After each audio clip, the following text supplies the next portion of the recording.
The call came on a Tuesday, which Valentina Greco had always considered the ugliest day of the week. Tuesdays had no drama. They weren't the cruelty of Monday or the false hope of Wednesday, which at least had the decency to sit at the midpoint of suffering. Tuesdays were just grey, the colour of waiting rooms and second thoughts and voicemails you don't want to return. She was returning this one. She stood at the floor-to-ceiling window of her 32nd floor office, watching rain drag itself down the glass like it had somewhere better to be. Chicago in November looked like a city that had given up, all steel and wet pavement, and commuters bent against wind that came off the lake like a personal insult. She had a coffee going cold on her desk, a contract she'd been reading for 40 minutes without absorbing a word, and a name written on the yellow legal pad in front of her that she'd circled 3 times. Moretti. Valentina Greco ran Greco and Associates, a crisis communications firm that occupied the top 2 floors of a building on Michigan Avenue. The firm had 12 employees, a client list that read like a who's who of people who should have known better, and a reputation that was spoken about in boardrooms and courthouses with equal measures of relief and dread. She had saved senators. She had saved CEOs. She had salvaged the public image of a pharmaceutical company after a product recall that killed 6 people. And she had not slept well after that one, not for months. But the work had been done, and done cleanly, and the check had cleared, and that was what mattered. She told herself that was what mattered. The Moretti name was different. Everyone in Chicago knew the Moretti name, in the same way everyone knew the shape of the skyline. It was simply part of the landscape, stitched into the city's fabric so long ago that people had stopped questioning its origins. Real estate, construction, hospitality. The Moretti Group held interests in 1/3 of the downtown developments built in the last 20 years, which meant they held interests in the skyline she was currently staring at. Dante Moretti, the patriarch, had been one of those old-school figures who built an empire through handshakes and reputation, who gave generously to the Children's Hospital every year, whose name was on the wing of a building at Northwestern. Dante Moretti had died 8 months ago, and since then things had gotten complicated. His son, the eldest, the one who'd been running the operation in the background for years while his father shook hands at charity galas, had stepped into the light. And with him had come scrutiny of a very particular kind. 2 of Moretti Group's executives had been arrested for racketeering. A federal investigation had been quietly opened and not so quietly leaked to the Tribune. 3 high-profile business partners had publicly distanced themselves, and last week a former associate named Vincent Pellegrino had given a sit-down interview to a journalist from New York magazine that was due to publish in 11 days. 11 days. That was why she'd circled the name. Her assistant Priya knocked twice and opened the door without waiting, because that was the agreement between them, and because Valentina had told her once that a knock without an entrance was an interruption without a purpose. "He's on line 2, Priya said. "Not an assistant, not a representative, him." Valentina turned from the window. "Luca Moretti called himself. He called this office, gave his name, and asked to speak with you. Not a partner, not the firm, you specifically." Priya, who had excellent instincts and 0 sentimentality, tilted her head slightly. "He has a nice voice." "I'm sure he does." She sat down, smoothed the jacket she didn't need to smooth, and picked up the phone. "Mr. Moretti," she said, "I was beginning to think you'd wait until day 10. A pause. Then, "You were expecting my call." It wasn't a question. His voice was exactly what Priya had described. Low, unhurried, with a quality like a door that was closed but not locked. The kind of voice that didn't need volume to make you pay attention. "I've been watching the situation develop," she said. "Anyone in my field who wasn't watching your situation develop should reconsider their career." High praise. It wasn't praise, Mr. Moretti. It was a statement of professional interest. Another pause, and she had the distinct sense he was smiling, not warmly. "I'd like to meet in person." "My office is available Thursday between—" "Tonight," he said. 11 o'clock. I'll send a car." Valentina put her pen down with very precise care. "Mr. Moretti, I don't conduct business meetings at 11 at night, and I certainly don't get into cars sent by people I've never met, regardless of their family name." "My family name is precisely the problem," he said, "which is why you're going to make an exception. I'll send the address. You can take your own car." He hung up. She sat there for a moment, listening to the silence of the disconnected line. Then she looked at the legal pad, at the circled name, and the rain outside was making that sound against the glass. The sound of things that couldn't be stopped. She picked up her pen and wrote, 11 p.m. His terms, not mine. Recalibrate. The address arrived 20 minutes later by text, from a number with no contact name. It was an establishment on West Kinsey, Nero, the nightclub that had been written up in every architecture and design publication in the country when it opened 3 years ago, and which was known, in the way that certain things were known without ever being confirmed, to be Moretti territory.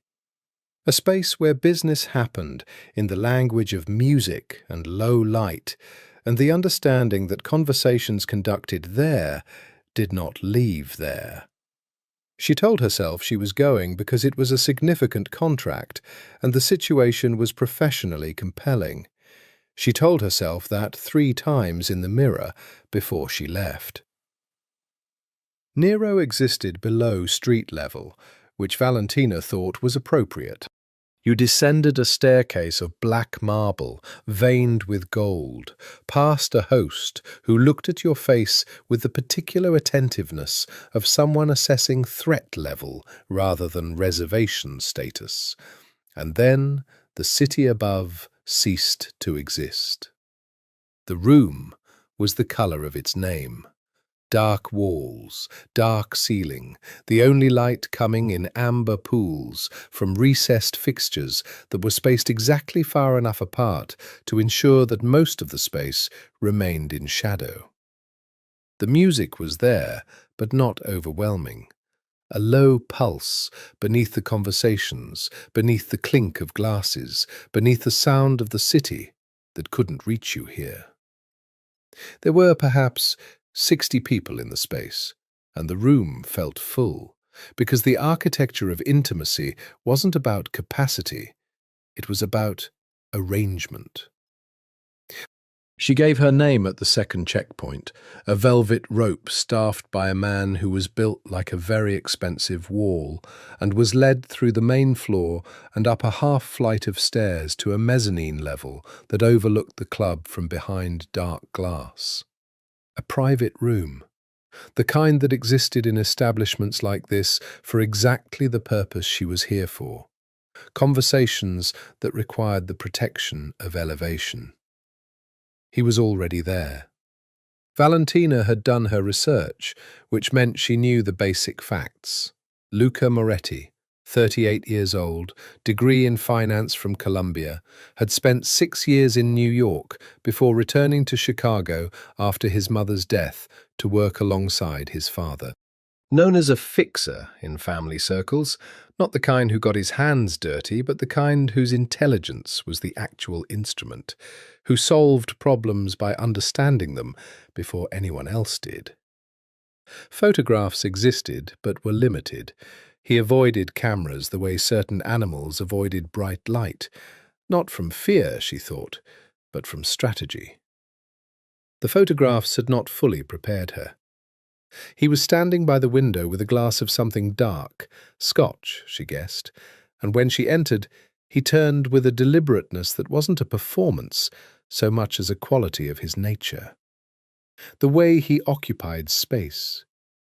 He was tall, dark-suited, with a kind of lean build that suggested economy rather than indulgence, and his face had that particular architecture, strong jaw, the kind of eyes that held shadows the way a deep room holds sound. That photographs tended to flatten into attractiveness without capturing what it actually was, which was authority. He looked like a man who had never been surprised in a way he hadn't prepared for.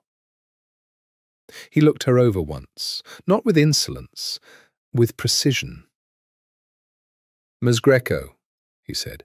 "Mr. Moretti?" She didn't extend her hand. "You have 11 days. Something shifted in his expression. Not quite amusement, and not quite irritation. Something that occupied the thin space between them. He gestured toward the chair across from him, and waited until she sat before sitting himself, which she noted. "Tell me what you know," he said. "I know what everyone who reads knows," she said. "The federal inquiry, the Pellegrino interview, the partners who've gone quiet. I know your construction subsidiary is under review for bid rigging on 4 municipal contracts. I know your hotel in the West Loop had its liquor license application held without explanation for 7 months before it was mysteriously approved.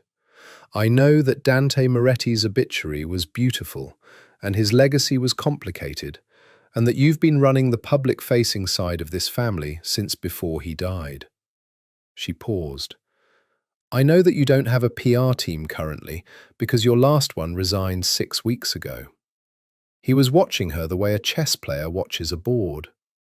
"They resigned," she continued, "because they were asked to bury something they weren't comfortable burying, which tells me there is something material that is worse than what's already public.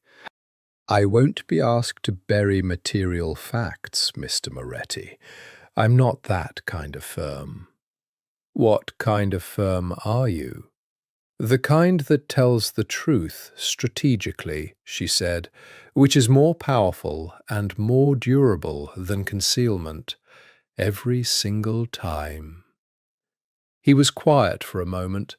The music below them was barely a vibration at this altitude. He looked at her with those eyes that were the colour of somewhere dark and deep, and she had the peculiar sensation of being assessed not as a professional, but as a variable, something he was calculating the weight of.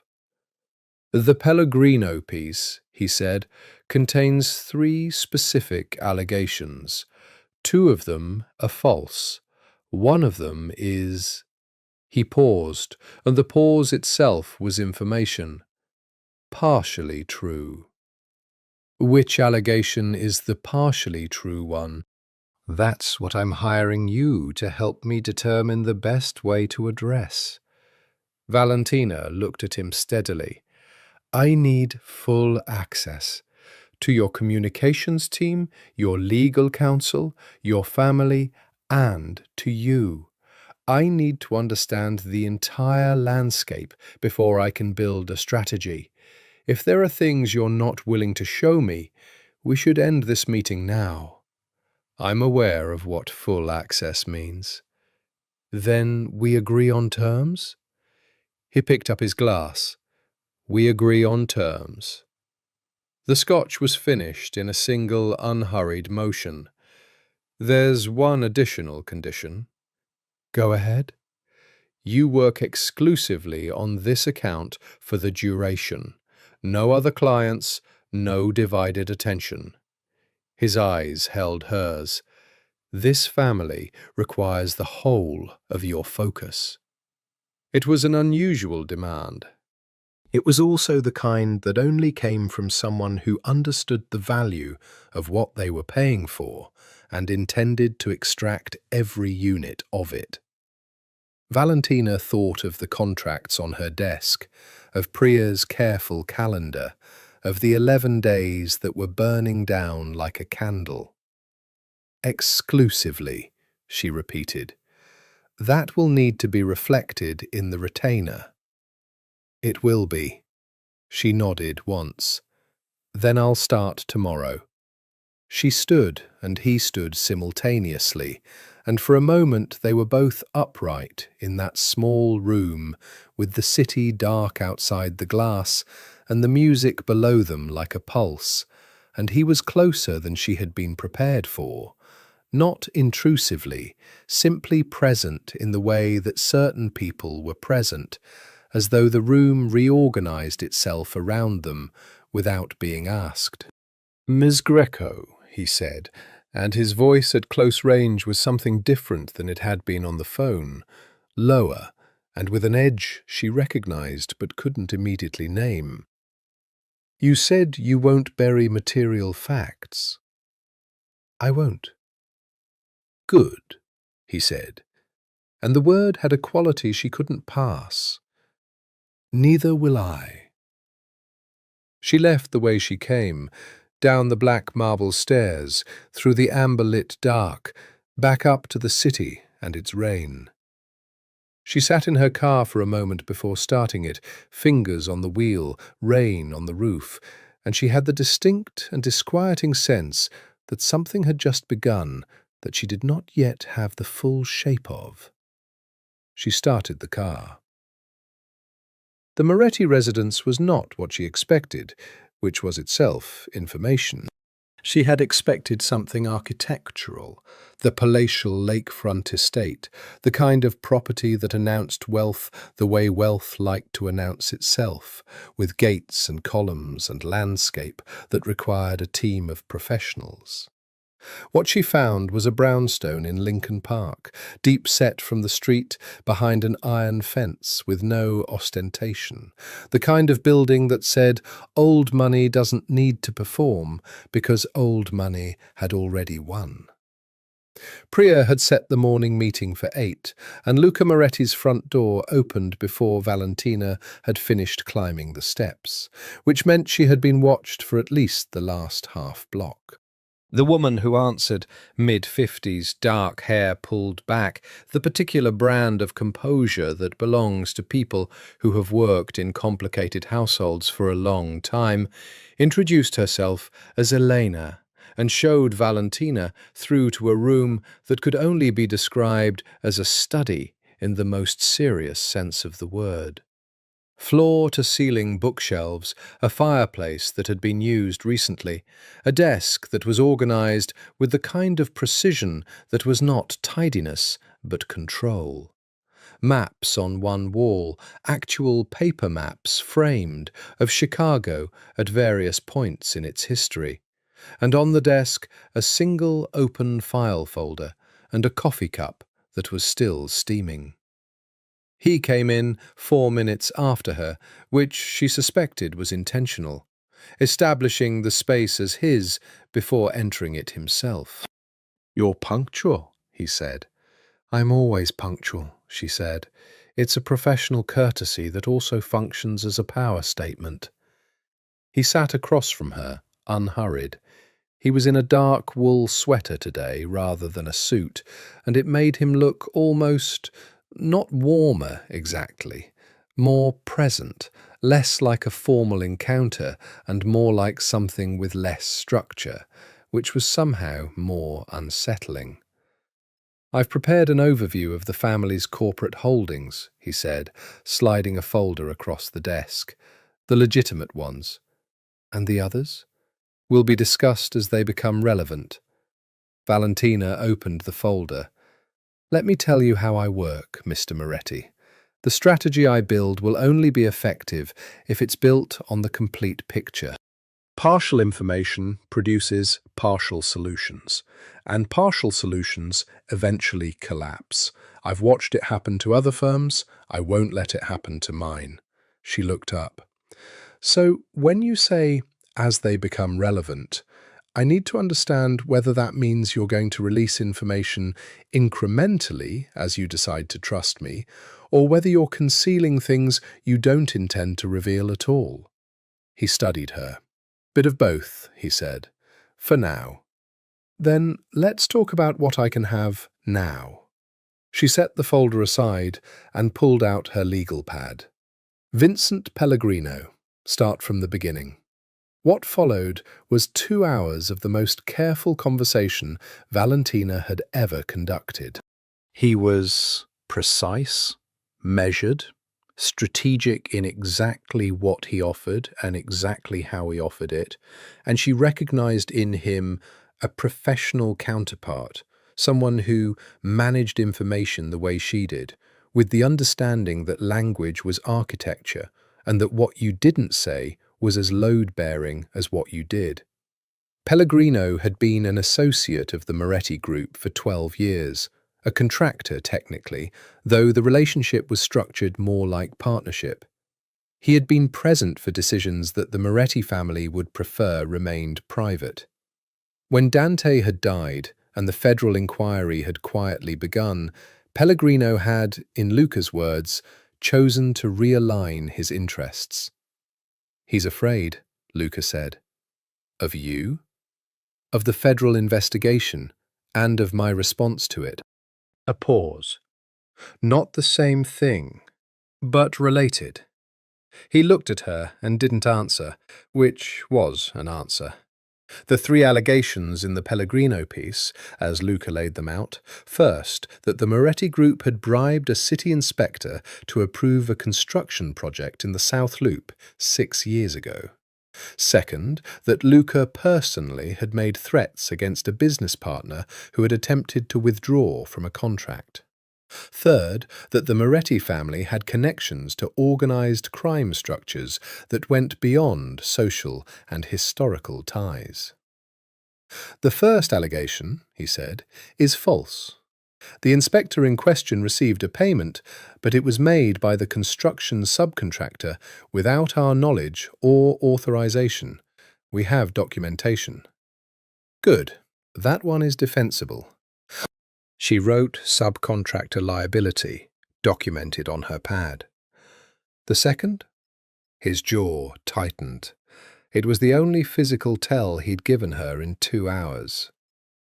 The partner in question, a man named Gordon Kessler, withdrew from a commercial real estate contract in a way that was both legally problematic and personally harmful to several people downstream.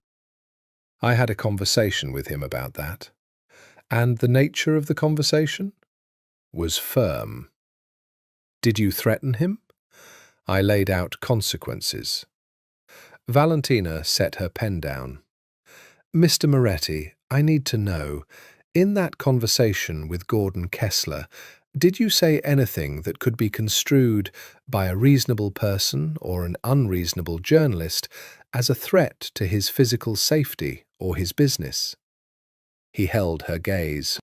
I told him that there were people invested in the project who had very limited patience, and that his decision to withdraw would have lasting professional implications. And the physical safety question? A beat of silence. I may have mentioned that the men who built this family did not, historically, respond well to betrayal. Valentina breathed in slowly. Okay, she said, and her voice was level. That is the partially true allegation. Yes.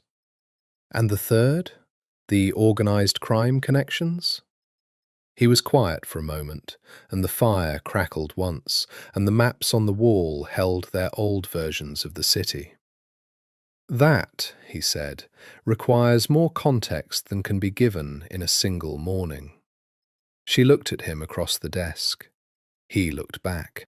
The fire was warm, and the city outside was cold, and between them was the folder and the legal pad and everything he wasn't saying yet. And she had that feeling again, the one from the nightclub, the sense of something taking shape that she didn't have the full outline of. She picked up her pen. "Then I'll come back tomorrow," she said. He walked her out himself, which Elena clearly hadn't expected. There was a subtle adjustment in the housekeeper's expression as Valentina descended the front steps with Luca at her side. At the gate, she paused. "One thing," she said. "Yes?" "The Pellegrino piece publishes in 9 days. I need access to your legal team today, not tomorrow." Something moved across his face. Not quite surprise, not quite approval. Whatever it was, it lived in the region of interesting. "I'll arrange it," he said. She walked to her car. She didn't look back, but she was aware, with the particular heightened awareness of proximity to something genuinely dangerous, that he watched her all the way. The Moretti Group's legal team occupied the 14th floor of a building on Vacca, and the meeting was arranged with a kind of efficiency that told Valentina the instruction had come from the top and been taken seriously. 2 partners, a forensic accountant, and a woman named Diana Chen, who was introduced simply as the Federal Matter Specialist, which was a description that did a great deal of work in very few words. Valentina understood immediately why the previous PR firm had resigned. The legal exposure was not, as had been portrayed publicly, a matter of 2 rogue executives making decisions outside the family's knowledge. The bid-rigging investigation touched 4 municipal contracts spanning 7 years. And while the executives named were facing charges on their own, the documents that had been produced under subpoena contained communications that traced upward in ways that were uncomfortable. Not to Luca, not directly, but to the structure he had inherited and operated within. "Structural complicity," Diana Chen said, with the manner of someone describing a weather pattern. "The argument won't be that anyone gave an order. It'll be that the system was built to produce the outcome." "Which is the harder charge to defend against," Valentina said. "Because it's the true one," Diana said, and then looked at the papers in front of her as if she hadn't said that. Valentina let it sit for a moment. "What's the current relationship between the family and Federal Council?" "Cooperative on paper," one of the partners said, "and defensive in practice." "That needs to shift." Valentina spread her legal pad on the table. "Here is the principle I work from. The public narrative and the legal strategy have to be aligned, or they eat each other. If you're positioning the family as cooperative in court while issuing defensive, ambiguous statements publicly, you create a discrepancy that journalists and prosecutors both know how to use." She looked around the table. "The question isn't whether there was wrongdoing at the structural level. I think we all understand the answer to that. The question is whether Luca Moretti is the architect of that structure or its inheritor." Silence. "He was 26 when his father began these projects," she continued. "He was in New York for 6 of those 7 years. If we can establish the chronology clearly, if we can demonstrate that the decisions that created this exposure were made before his active involvement, then the narrative is not the Moretti family is a criminal enterprise. The narrative is a new generation making different choices." Diana Chen tilted her head. "That narrative requires him to, in some sense, distance himself from his father." "Yes." Another silence, and this one had texture to it, the texture of something that hadn't been said yet, something everyone in the room knew, and no one wanted to be the first to articulate. "He won't do that," one of the partners said. "I know," Valentina said. "That's why I need to meet with him again tonight." She drove herself to the brownstone, this time unannounced, because the situation demanded it. Elena opened the door with that same measured composure and told her that Mr. Moretti was currently occupied in the back sitting room. Valentina thanked her and found him herself. He was on the phone. He stood with his back to the door, facing the garden through French doors that showed a square of dark lawn and old stone in the gathering dusk, and his voice was low, not whispering, but contained in the way of someone who was accustomed to rooms with ears. He turned when he heard her footsteps, and his expression did something she hadn't seen it do before. A flicker of genuine surprise, quickly managed, and held up one finger. She waited. He ended the call and pocketed his phone. "I don't recall giving you standing access to my home." "No," she agreed, "but the situation has accelerated, and I need you to hear something tonight, not tomorrow." He studied her for a moment. "Sit down." She sat. He didn't. He remained standing near the French doors, which she was beginning to understand was a characteristic posture, the maintenance of a slight positional advantage, the ability to see everything and have his back to nothing. "Your legal team is good," she said, "but they're building a strategy that assumes your primary concern is the federal matter. It isn't."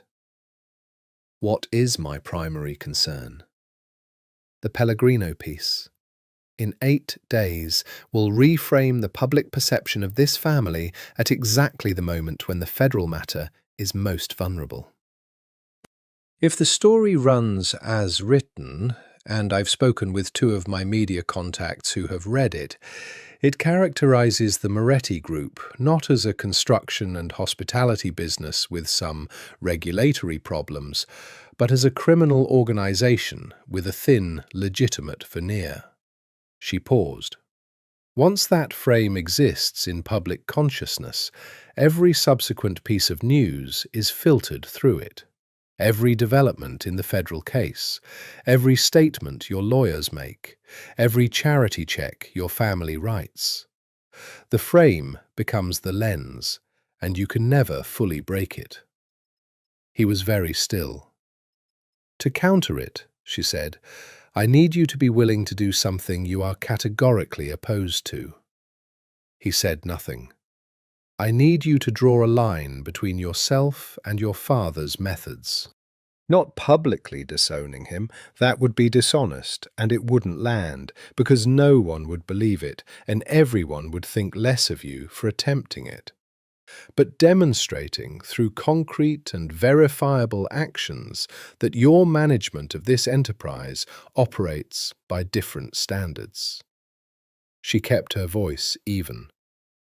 "Specifically, I need you to meet voluntarily with the federal investigation team before they subpoena you, with counsel present, but voluntarily." The room was very quiet.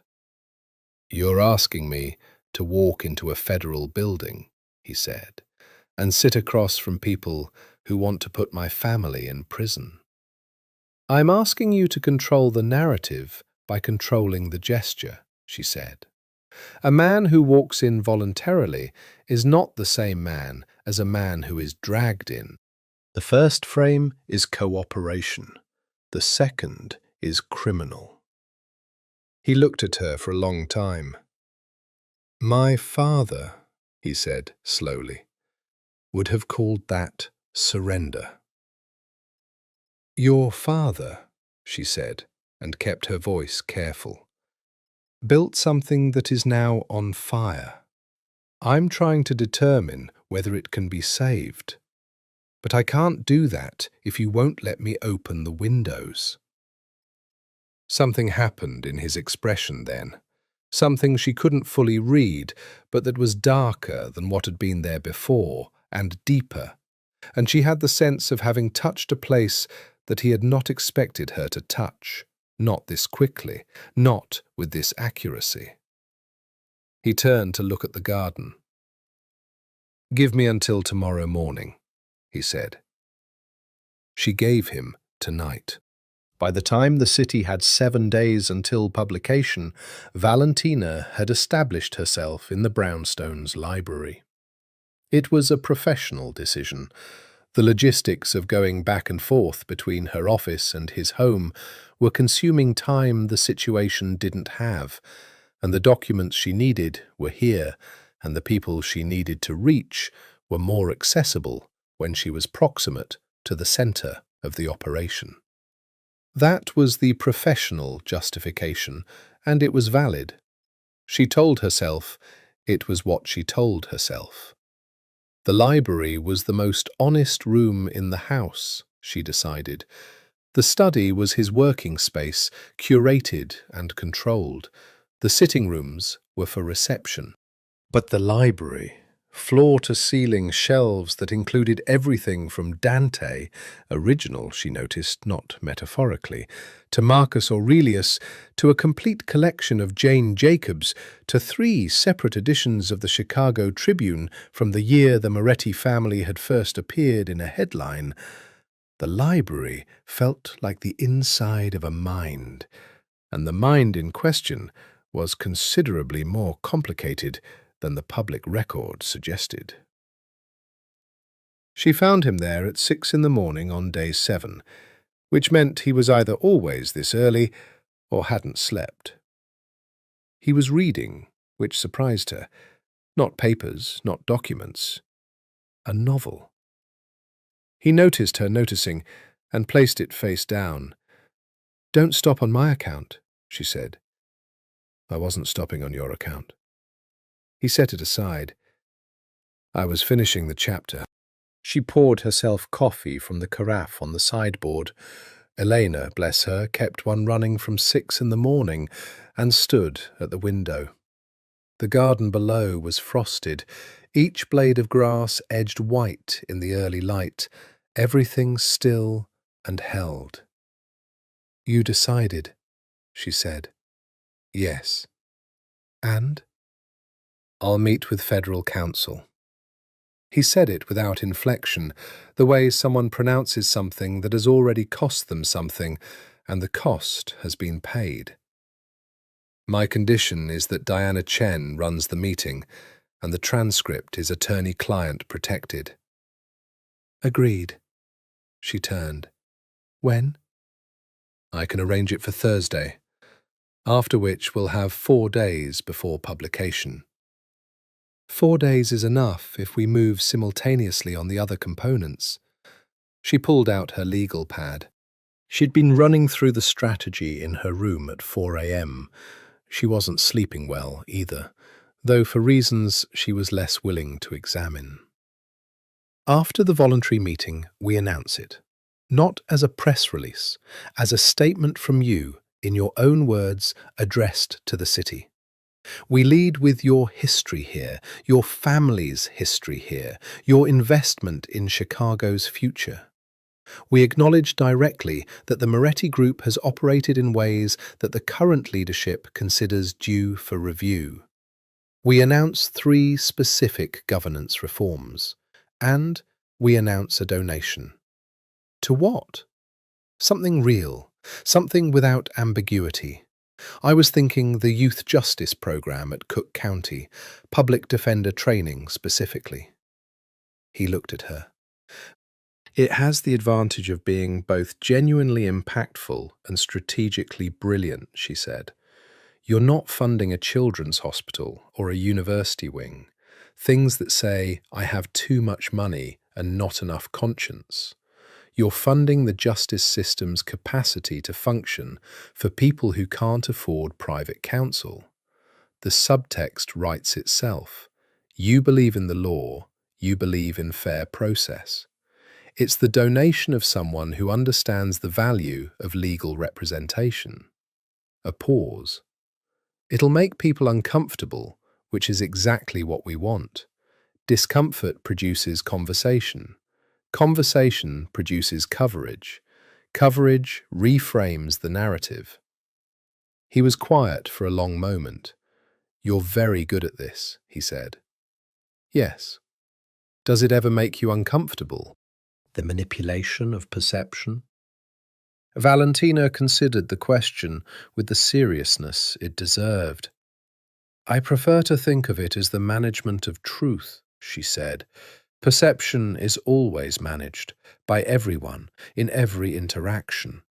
The question isn't whether to manage it, it's whether to do so honestly or dishonestly. She sat across from him. I always work with the truth. I arrange it, I sequence it. I choose which truths to foreground and which to contextualize, but I never create fiction. And the things I haven't told you yet are going to need to be either told or adjudicated before day 4. He looked at her with those shadow-coloured eyes, and she thought, not for the first time, and not comfortably, that he was the most controlled person she'd ever been in a room with. And that control was an interesting quality, because its presence always implied what it was working to contain. There's someone who needs to meet you, he said. My younger brother, Marco. Tell me about Marco. Marco is 29, runs the nightclub division and 2 hotel properties, has a talent for generating revenue and an equally pronounced talent for generating problems. His voice had an affection in it that surprised her, the first purely personal thing she'd heard from him. He's also the person the Pellegrino piece mentions most prominently in one of the false allegations. Which one? The threats allegation. Pellegrino conflates me and Marco in the account. The conversation he's describing didn't involve me. He held her gaze. It was Marco who spoke with Gordon Kessler. Valentina set down her coffee. Is Marco's account of that conversation consistent with yours? Mostly. What's the discrepancy? A long pause. The frost was melting in the garden, individual crystals releasing in the morning light. Marco may have been more specific, he said carefully, about the nature of the consequences. How specific? Specific enough that his version of the conversation, if it came out fully, would be significantly more damaging than my redacted account. Valentina was quiet for a moment. Then, I need to meet Marco today. He's at Nero until 2 in the afternoon. I'll be there at noon. She stood and gathered her legal pad. At the door of the library she paused. Mr. Moretti. Luca, he said. We're past formality, I think. She considered that. Luca. Is there anything else you need to tell me about Marco before I go in? He looked at her with the steadiness of someone who has learned to hold things and said, He's going to like you. Possibly too much. I thought you should know. She left without responding to that. She walked down the hall to the front door, and she was very careful not to examine the warmth that moved through her chest at those words, or the particular quality of his voice when he'd said them. Marco Moretti was exactly what his brother had described, and exactly what the family dynamics implied. Brilliant at the surface, combustible underneath, and immediately, completely, disarmingly charming. He met her in the manager's office at Nero, which was entirely different in daylight, the amber glamour reduced to a well-designed room with expensive fixtures, and the particular exhausted elegance of a beautiful place seen without its costume. He was leaning against the desk when she came in, dressed in a white shirt with the sleeves rolled up, and he had the same dark colouring as his brother, but wore it differently, openly, where Luca kept it like a card held close. Miss Greco, he said, with a smile that was both practised and genuine. Luca told me you were impressive. He doesn't use that word. He didn't use it to me, she said. He wouldn't. Marco gestured to the chair. He'd demonstrated. There's a difference. She sat and opened her pad. I need you to walk me through the Kessler conversation. Marco's smile didn't vanish, but it changed quality, became something more considered. He sat across from her, laced his fingers, and looked at her with eyes that were the same depth as his brother's, but warmer in their expression. Did Luca give you his version? He gave me the outline. Did he tell you he wasn't there? He did. Okay. Marco was quiet for a moment, and she saw the calculation happening. How much, in what order, with what framing, and recognized it as the same calculation his brother ran, but slower and more visible. Where Luca's mind worked like a sealed room, Marco's worked like a room with translucent walls. Kessler was going to pull out of the West Loop Hotel project, mid-construction. We'd already sunk 18 million, our subs had hired crews, the timeline was set. His withdrawal would have triggered a cascade of defaults and personal financial ruin for maybe 30 people downstream who had nothing to do with Kessler's cold feet. So you went to see him? I went to have a conversation. And what did the conversation contain, Marco? Specifically. He met her eyes. I told him that in this city, in this business, there are people who remember how things end, and that shapes how things begin. That his willingness to honour his commitments would be something people noticed. He paused. And I told him that some of the people involved in this project were not men who responded gracefully to being let down. Did you reference your family name? Inevitably. Did you reference physical harm? Not explicitly. Implicitly? He held her gaze. I suggested that the world beyond Kessler's boardroom was composed of men who did not share his insulation from consequence. Valentina wrote slowly. That is interpretable as a threat to his physical safety. That's how Pellegrino will present it. Because he was there. He introduced us. He was in the room. She looked at the pad. Was there physical contact? Did anyone touch Kessler? No. Did anyone produce a weapon, make a gesture that could be construed as threatening? No. Then, after a beat, I did stand up and walk toward him at one point. What was the context? He made a remark about my father. Silence. What remark? She asked. He said... Marco stopped, and something moved across his face that was not the surface charm, but something below it, something unguarded. He said that Dante Moretti had built an empire on the misfortune of people who couldn't afford lawyers. That our family was a parasite dressed as a philanthropist. The room was very still. I moved toward him, Marco said. I didn't touch him. I stood close enough that he understood I could.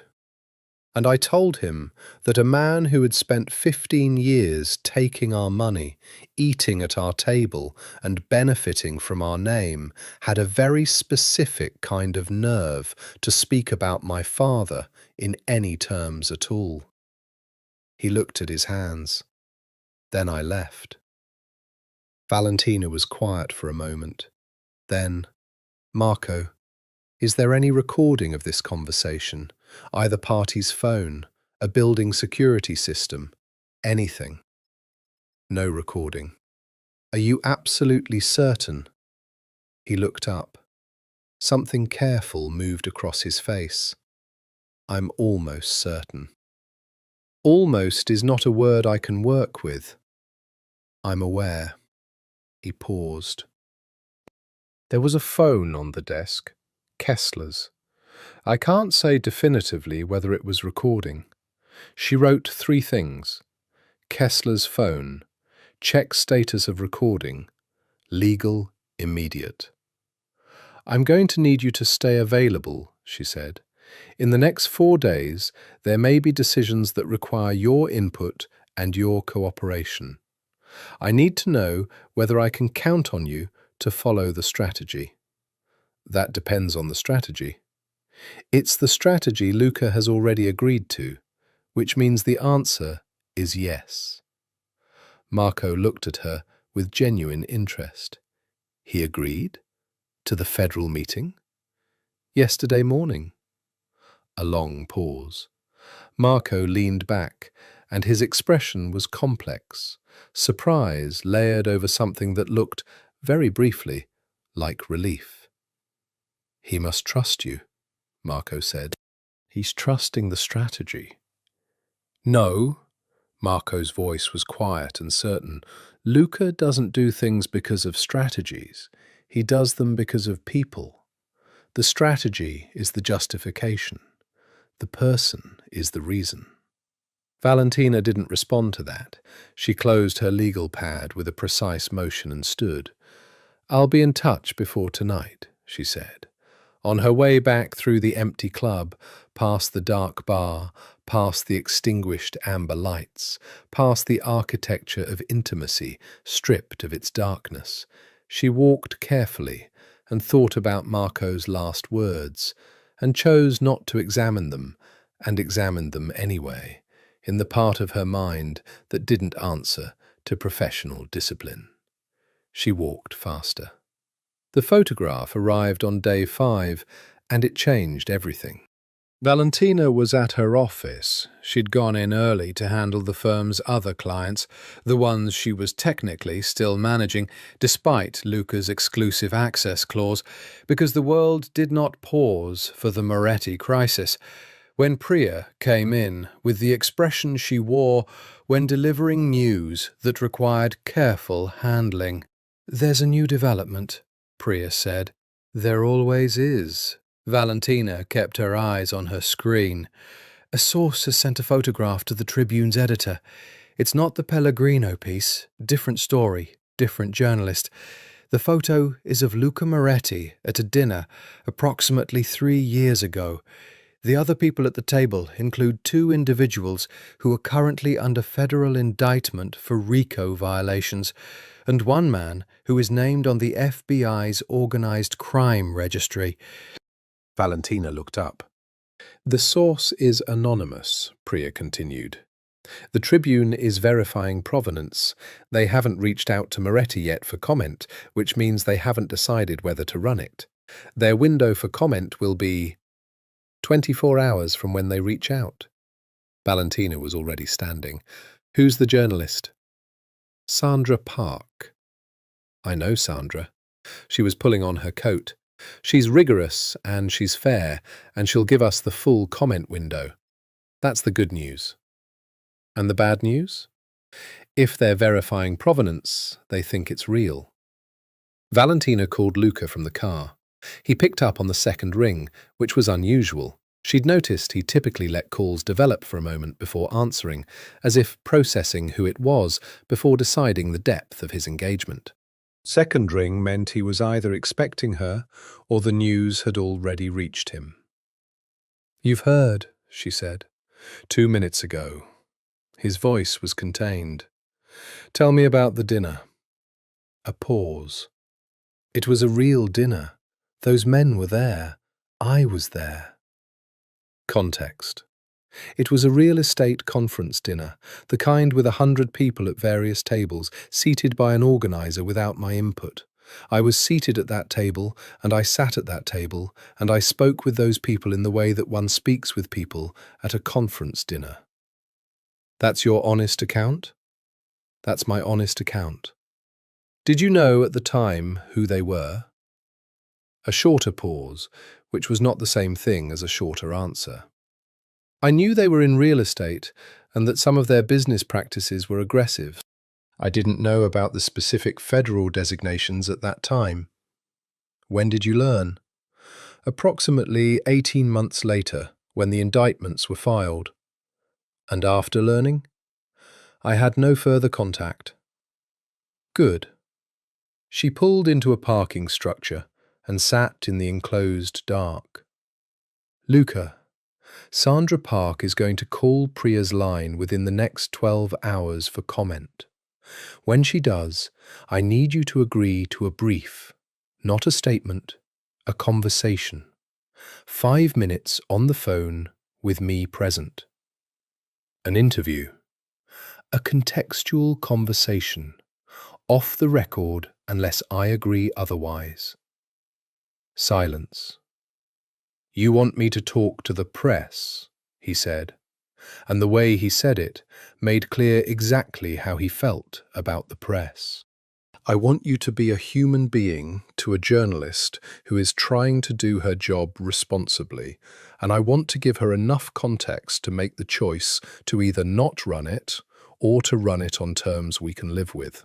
Valentina's voice was steady. Sandra Park will not bury a legitimate story, but she'll bend toward fairness if fairness is presented to her with evidence. That's what we're going to do. And if she runs it anyway? Then we have your voluntary meeting with Federal Council, and your public statement, and your donation, and your governance reforms as a simultaneous counterweight. And the framing is a man cleaning up his house rather than a criminal hiding in plain sight. The parking structure was very quiet around her, overhead lighting and concrete, and the smell of exhaust and distance. You've already figured out the contingencies, he said. I figured them out at 4 this morning. When do you sleep? The question surprised her. It was the first purely personal question he had asked outside the professional frame, and it landed differently than she expected, with a quality of actual concern rather than conversational courtesy. When the work lets me, she said. That's not a sustainable answer. Neither is 11 days, but here we are. She could hear him almost smile. The sound of it, the quality of the breath, the slight shift in the weight of the silence was something she had become attuned to without deciding to become attuned to it, and that attunement was one of the things she was not examining. I'll be available when Park calls, he said. Good. She paused. Luca, the photograph. You should know that this may not be an accident. The timing, the simultaneous pressure of the Pellegrino piece. Someone is orchestrating this. Someone who wants the maximum impact. Yes, he said, and his voice had shifted, become quieter, more contained, the way a room becomes quieter when the temperature drops. I know. Do you know who? A pause that lasted long enough to mean something. I have a theory, he said. Tell me. Not on the phone. She looked at the concrete ceiling, the fluorescent lights, the grey pragmatism of a parking structure. I'll be at the brownstone in 40 minutes. I'll have Elena make more coffee. She drove.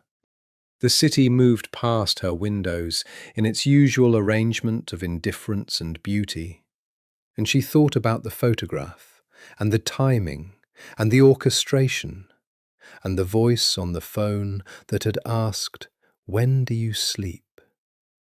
And she thought about what Marco had said. He does things because of people, not strategies.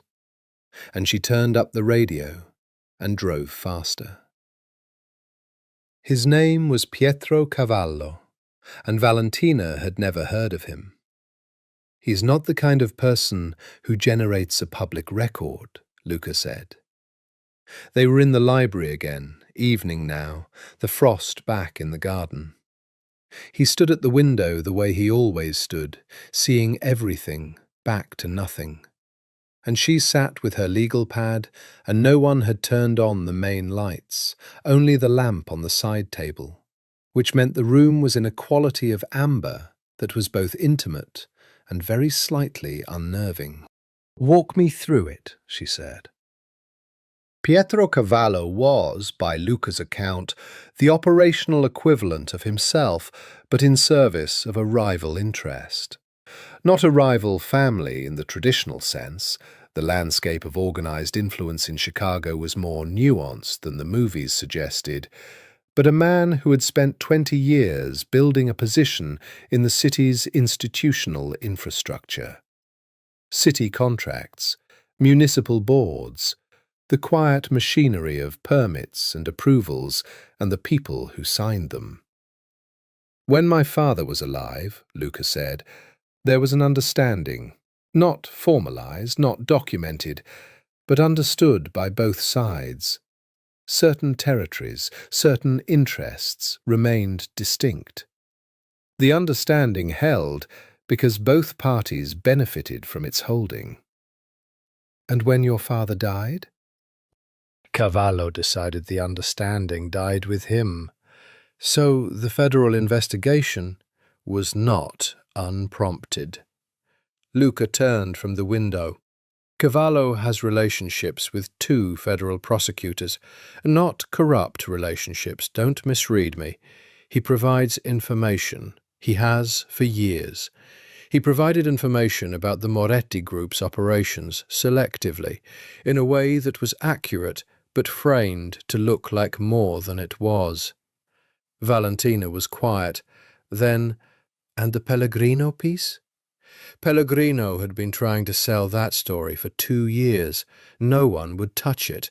Then, 6 weeks ago, Cavallo's PR firm was brought on by the New York Magazine parent company as a consulting partner."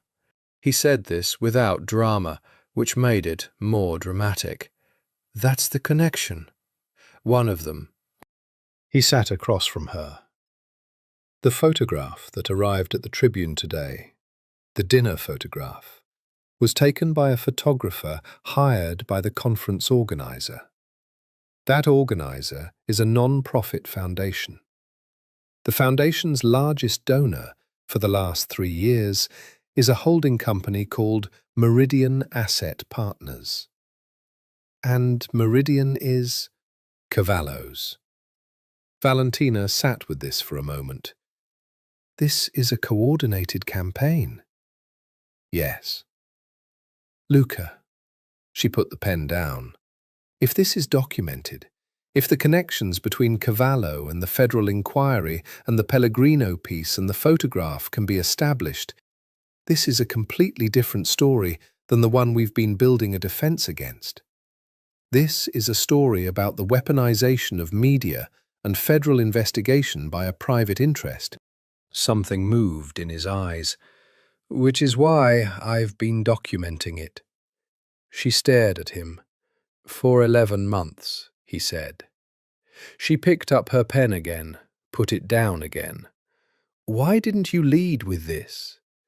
"Because it requires your assessment to determine whether it's usable," he said, and his voice was careful now, careful in the way it was when he was saying something that mattered.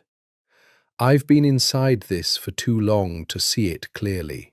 I needed someone external, someone with expertise in public narrative to look at the material and tell me whether it can be weaponized in return." "Counter-narrative," she said. "Counter-narrative." She looked at him across the lamplight. The house was quiet. Outside, the city continued its arrangements. Between them was the legal pad and the fire, and 11 months of documentation and 3 years of a coordinated campaign, and the question of whether the truth, properly sequenced, properly foregrounded, could defeat a lie that had been given this much of a head start. "I need to see everything," she said. "I know. Tonight. I expected nothing less." He brought the files, and they worked. The library filled with papers, and the lamp held against the dark, and Elena appeared at 10 with a tray she set on the sideboard without comment. Valentina read and took notes and asked questions, and he answered them, and she was aware, in the peripheral, managed way that she was aware of several things she was not examining, of his presence across the table. The way he anticipated her next question, the way he watched her read, not impatiently, but with a quality of attention that was different from observation. At midnight, she looked up and found him looking at her. She had a page half read and a note half written, and his gaze was the kind that didn't flinch when caught, that held steadily because it had made a decision and intended to keep it. "What?" she said. "Nothing." But he didn't look away. "Luca, you move your lips slightly when you're processing something important," he said. "I noticed it the first meeting." The room was very warm from the fire. She became aware of this. "That's very observant," she said. "I'm an observant person." She looked back at the paper. Her pen was in her hand. She wrote something that was not related to anything on the page. "The Cavallo material," she said, keeping her voice level, "is enough. If we can establish the provenance of the photograph and connect it to Meridian, and if we can trace the Pellegrino introduction to the conference organizer chain, we have the counter-narrative." She turned the page. The story becomes Luca Moretti, under coordinated attack by a rival who has spent millions constructing the appearance of criminality, steps forward voluntarily to demonstrate the truth. "David and Goliath," he said. "No," she said, "that frame is too sympathetic. We need a different frame. We need the frame of a man who refuses to be defined by other people's stories." He was quiet for a moment. Then, "My father would have fought this differently." She didn't answer. "He would have found a way to reach Cavallo directly," Luca continued, "to make it personal, to make it stop." "I know. I've considered it." She looked up then. "And?" His eyes held hers. "And I've hired you instead." The fire popped once. She returned to the page. Sandra Park called at 9 the next morning, which was day 4. Valentina had the call routed through her and had spent 45 minutes the previous night, after leaving the brownstone in the too quiet of her own apartment, preparing exactly what she would and would not say. The framing, the facts, the sequencing of truth. She sat in the library while Sandra called. Luca sat across from her. She had her pad and he had his coffee, and the phone between them on speaker was the instrument through which the narrative either held or fractured. "Sandra," Valentina said when the call connected, "I appreciate you reaching out directly." "Always, Val." Sandra Park's voice was professional, warm at the edges, the voice of someone who had spent 20 years being simultaneously liked and taken seriously, a difficult balance that Valentina respected. "I have a photograph and I have a context question, and I'd like to speak with your client directly." "He's here. He's willing to speak briefly, on background." "Understood." A pause. "Mr. Moretti, the photograph shows you at a dinner in November, 3 years ago, at the Intercontinental on Michigan Avenue. The dinner was the ABCD Conference Gala. 2 individuals at your table are currently under federal RICO indictment. One is on the FBI's Organized Crime Registry. Can you confirm your presence at this dinner?" Luca looked at the phone, then at Valentina. She gave the smallest nod. "I was at that dinner," he said. "I was seated at that table by the conference's organizers, not by my own arrangement. I had a conversation of approximately 45 minutes with the people at my table, as one does at a conference dinner." I did not know at that time the specific federal designations of those individuals. When I learned of them, approximately 18 months later, I had no further contact.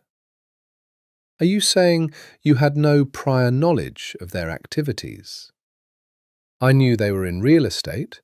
I knew some of their business practices were aggressive. That described approximately 60% of everyone at that conference. Sandra made a note sound.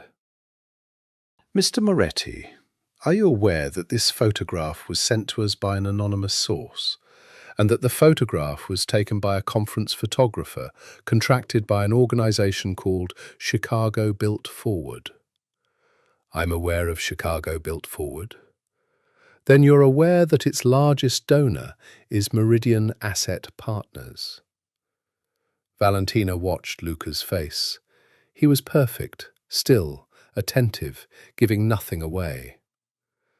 I was not aware of that specific connection until recently, he said. I'm aware of it now, and I think it's a connection that your readers would find instructive. A pause on Sandra's end. Go on. Meridian Asset Partners is controlled by Pietro Cavallo, who has a documented and sustained interest in undermining the Moretti Group's position in the Chicago commercial real estate market. That interest has been pursued through a range of channels over the past 3 years. He paused. I have documentation.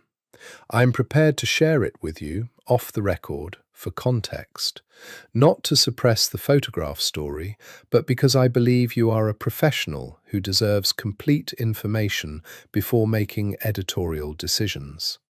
The silence lasted 7 seconds. Valentina counted. I'd need to verify independently, Sandra said. Of course. When can I have access to the documentation? Ms. Greco will coordinate.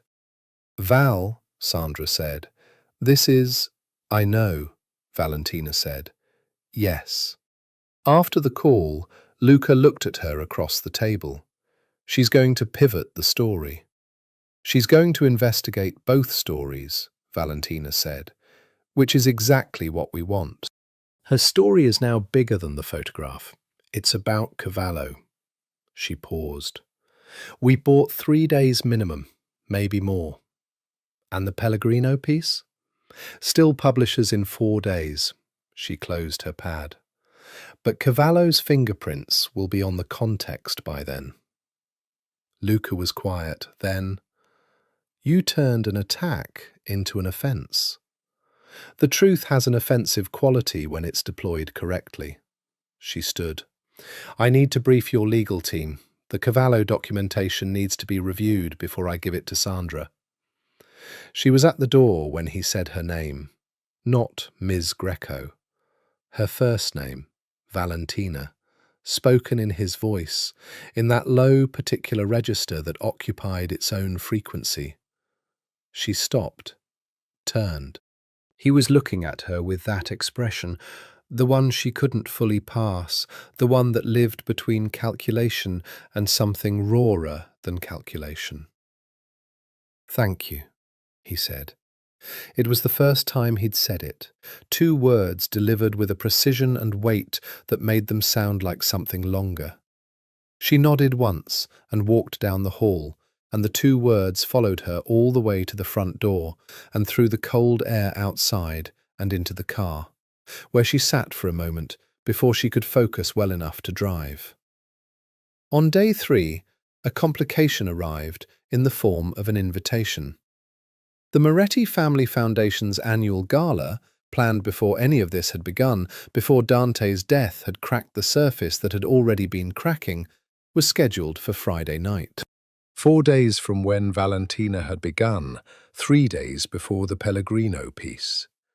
The Foundation's board, the donors, the city's institutional and social establishment, all of it gathered in the grand ballroom of the Palmer House, which was either the worst possible timing or, as Valentina spent 20 minutes arguing to Luca, the best. You cancel this event, she said, And the message is retreat. Every cancellation story slots into the narrative of a family in crisis. Every empty chair at $1,000 a plate dinner is a headline. And if I attend and someone asks me a question on camera, then you answer it the way we've practiced, and you look like a man who is not hiding. She paused. I'll be there. He looked at her. As my PR counsel? As whatever I need to be. She met his gaze. It's important that you're not alone in that room, and it's important that whoever is with you is capable of managing any interaction that develops. That's professionally defensible. It is, he said, and the slight emphasis on is suggested he was acknowledging a second meaning she hadn't fully intended. She wore black. It was a professional decision, appropriate for the event, appropriate for her role, a colour that read as serious rather than decorative. She told herself that 3 times also. The dress was by a designer she trusted, and it was elegant without being elaborate, and when she walked into the Palmer House's grand ballroom and Luca turned from the conversation he was in to look at her, something changed in his expression that she saw before she could not see it. He crossed the room to her. You look... He stopped. Professional, she offered. Yes, he said, and neither of them believed that was the end of the sentence. They moved through the room together, and she watched him work it with the kind of skillful social navigation that was both genuine and constructed. He was interested in people, she'd come to understand, genuinely interested, with a particular curiosity about what motivated them. But the warmth was always contained within the intelligence, never overflowing it. People responded to him. Even people who had been cautious about attending responded to his presence, because he was the kind of man whose gravity you felt before you understood it. 3 separate journalists from local outlets attempted conversations that were angled toward the investigation. She handled 2 of them with such elegant redirection that neither realized what had happened until she was already moving on. The third, a columnist from the Sun-Times named Carl Reiter, who had been covering the Moretti situation with barely concealed relish, caught them near the bar. Mr. Moretti, Reiter said, the federal inquiry. Is it true you're planning to meet voluntarily with prosecutors? Luca opened his mouth. Valentina put her hand on his arm, light, brief, professional, and said, Mr. Reiter, we'll be making a formal statement on all matters currently in the public record on Friday. Ms. Greco and Associates will send it to your editor directly. Reiter looked at her with the expression of a man who has been expertly managed and knows it. Then he looked at Luca, and then back at her, and something registered in his expression, something about the 2 of them that was nothing she had intended, and everything she'd been trying not to acknowledge. Ms. Greco, Reiter said, interesting choice of firm. Good evening, Carl, she said. They moved on. Near the windows, long, draped curtains, the city beyond them reduced to light and geometry, Luca spoke quietly. You're very good in a room, he said. So are you. I've been doing it longer. I've been doing it deliberately. She kept her eyes on the room. There's a difference. He was quiet for a moment, close, in the way that a crowded event requires proximity without officially requiring it. Close enough that she could feel the warmth of him, the particular presence that in the Brownstones' library had become familiar enough to be dangerous. May I ask you something personal? He said.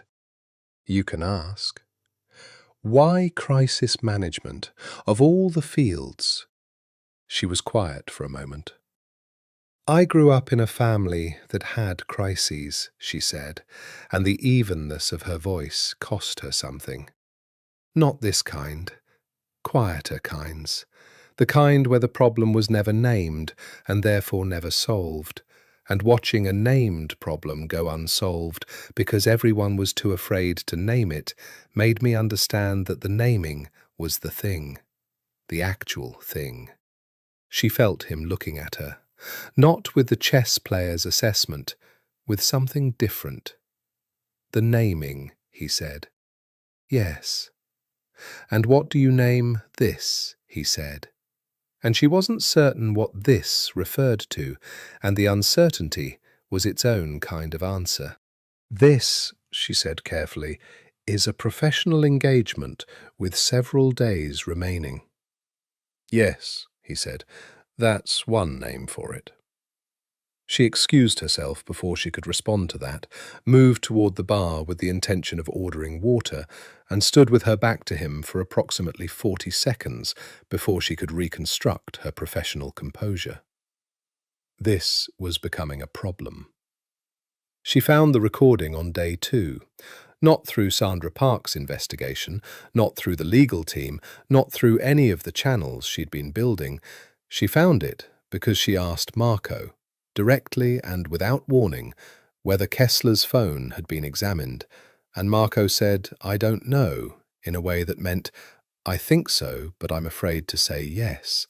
And Valentina paid a visit to the Moretti Group's head of security, a former Chicago PD detective named Frank Rossetti, who operated out of an office in the Wacker building with the energetic discretion of a man who had spent years being paid to know things. Frank, to his credit, was direct. "There's a recording," he said. "We obtained it 8 months ago. Mr. Moretti, Luca, has it." "He has it," Valentina repeated. "Has had it." She drove to the brownstone at a speed that was not entirely consistent with the posted limits. Elena opened the door with an expression that might have been sympathy. Luca was in the study, which was where he went when he wanted the control of a formal space. She put her hand flat on his desk. "The recording," she said. He looked at her for a moment. Then he opened the desk drawer and placed a small device, a digital recorder, old-fashioned, the kind that was harder to trace than a phone, on the desk between them. "You've had this since before you called me," she said. "Yes. You hired me to build a strategy around an allegation you knew was partially documented." "Yes." She took her hand off the desk. She walked to the window, his view, the garden with its persistent frost. She stood there long enough to process the spike of anger, to acknowledge it, to decide what to do with it. "What's on it?" she said. Marco's conversation with Kessler. Marco's exact words, including the specific part. "Play it." He played it. Marco's voice, young and controlled, and then, at the moment of Kessler's remark about Dante, not young anymore, suddenly carrying something older and harder, the voice of a man who had grown up in a particular world, and who, in that moment, spoke from it without restraint. "There are men in this city who built what you're standing on, Mr. Kessler, and some of them are still standing. And they remember every person who walked away from a handshake." And then, quieter and colder. "My brother is patient. I am less so. You should consider that." The recording ended. Valentina was quiet for a long time. "It's implicit," she said finally. "A skilled prosecutor would argue it differently, but it's implicit, not explicit." That was my assessment. If Kessler has this recording and gave it to Pellegrino, Kessler doesn't have it. I obtained it from Kessler's cloud backup, through means I will not specify. His voice was matter-of-fact. Kessler doesn't know we have it. She turned from the window. You suppressed evidence. I protected my family. Those are the same thing. In this context, yes. His voice was measured. I knew when I called you that this was part of what you'd find. I was waiting to see how long it took and whether you'd understand what it meant. She stared at him. This was a test. It was an evaluation. He stood, the first time he'd stood in a tense conversation, rather than maintaining the desk as a structure between them. Ms. Greco, Valentina, I have been managing crises of varying seriousness for 15 years. I know every angle my legal team has and every angle they're afraid to take. What I don't know is what to do with someone who might be both the solution and the complication. What does that mean? He was across the room, not toward her, not exactly, but in the way of someone who had been maintaining a distance and had decided, in this moment, not to. It means that you are the most capable person I have ever worked with, he said, and it means that I have been more honest with you in 10 days than I've been with anyone in 3 years. And it means that those two facts are related, but I can't tell you how yet. The room was very still. Luca, her voice was careful, keeping its edges. The recording doesn't leave this room, he said. I have it, and Kessler no longer does, which means if Pellegrino knows about it from Kessler, Kessler will claim he doesn't have it, and there's nothing to substantiate. It's a ghost. And if someone finds out you suppressed it? Then we deal with that, he said, with the same calm we've dealt with everything else. She looked at him. The lamp was low, and the fire was present, and the recording sat between them on the desk, and she was aware of every professional line in her understanding of the situation, and aware of which ones were bending. I need to think, she said. Take the night. He picked up the recorder and locked it in the desk drawer. I'll be here in the morning. She left. She drove home. She stood in her kitchen for 10 minutes in her coat. She didn't sleep until 3, and when she did, she dreamed about the garden and the frost and a voice that said, I've been more honest with you than with anyone. She almost quit on the morning of day 1 before publication. The Pellegrino piece was going to press in less than 24 hours, and Valentina sat in her own apartment for the first time in 4 days. She'd been at the brownstone, had fallen into the rhythm of the household, Elena's coffee and the library's lamp and the garden's frost. And she sat at her kitchen table with her own coffee and her own window and tried to see herself from the outside. What she saw was a professional who had crossed several lines. She had formed an attachment to a client that compromised her objectivity. She had been present for a conversation about suppressed evidence and had not, technically, reported it or withdrawn. She had stood in a ballroom while a client's gravity pulled at her and had felt it pull. She had reconstructed his sentences in her head afterward. She had dreamed about his garden. She called Priya. I need an honest assessment, she said, without preamble. Of the Moretti case? Of my involvement in it. A pause. Priya's honest assessments were one of the things Valentina paid her well for. You're personally invested, Priya said. You've been personally invested since the first meeting at Nero. I noticed it before you did. Is it compromising the work? The work is the best I've ever seen you do. A pause. Whether it's compromising you personally is a different question. Valentina stared at her kitchen table. What would you do? Finish it, Priya said. The work is real. What you're doing for that family is real. Finish the thing that's real, and then figure out the rest. She drove to the brownstone. He was in the garden when she arrived, the first time she'd seen him outside, standing in the frost in a dark coat, looking at nothing in particular, his hands in his pockets, and his profile to her as she came through the gate. He turned when he heard the latch, and something moved through his face that she decided, in this moment, to look at directly, rather than catalogue and file. It was relief. "I thought you might not come back," he said. "I almost didn't." They were face to face in the cold garden, the frost underfoot, the city beyond the walls, the sky the colour of pewter and intention. "The recording," she said. "I'm not going to make a decision about it right now. What I need to tell you is that if it surfaces through any channel at all, I cannot protect you. I want you to understand that clearly. I understand it.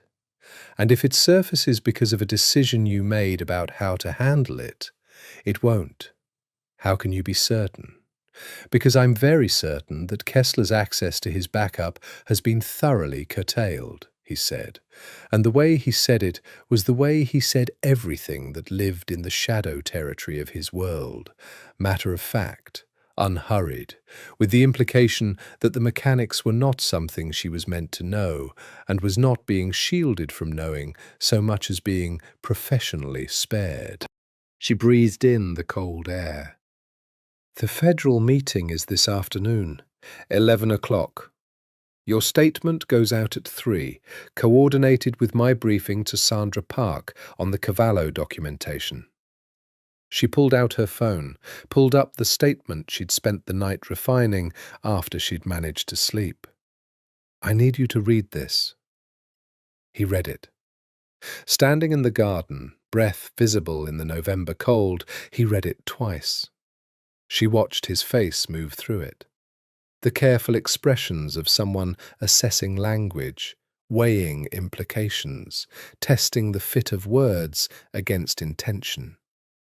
When he finished, he looked up. "The line about my father," he said. "Read it to me." She found it. "The Moretti Group was built by a man who understood Chicago as only someone who came from nothing could. Not as a destination, but as a living thing, flawed and capable of growth. What we build now is built in that spirit, with the transparency that the city's trust deserves and has always deserved." He was quiet.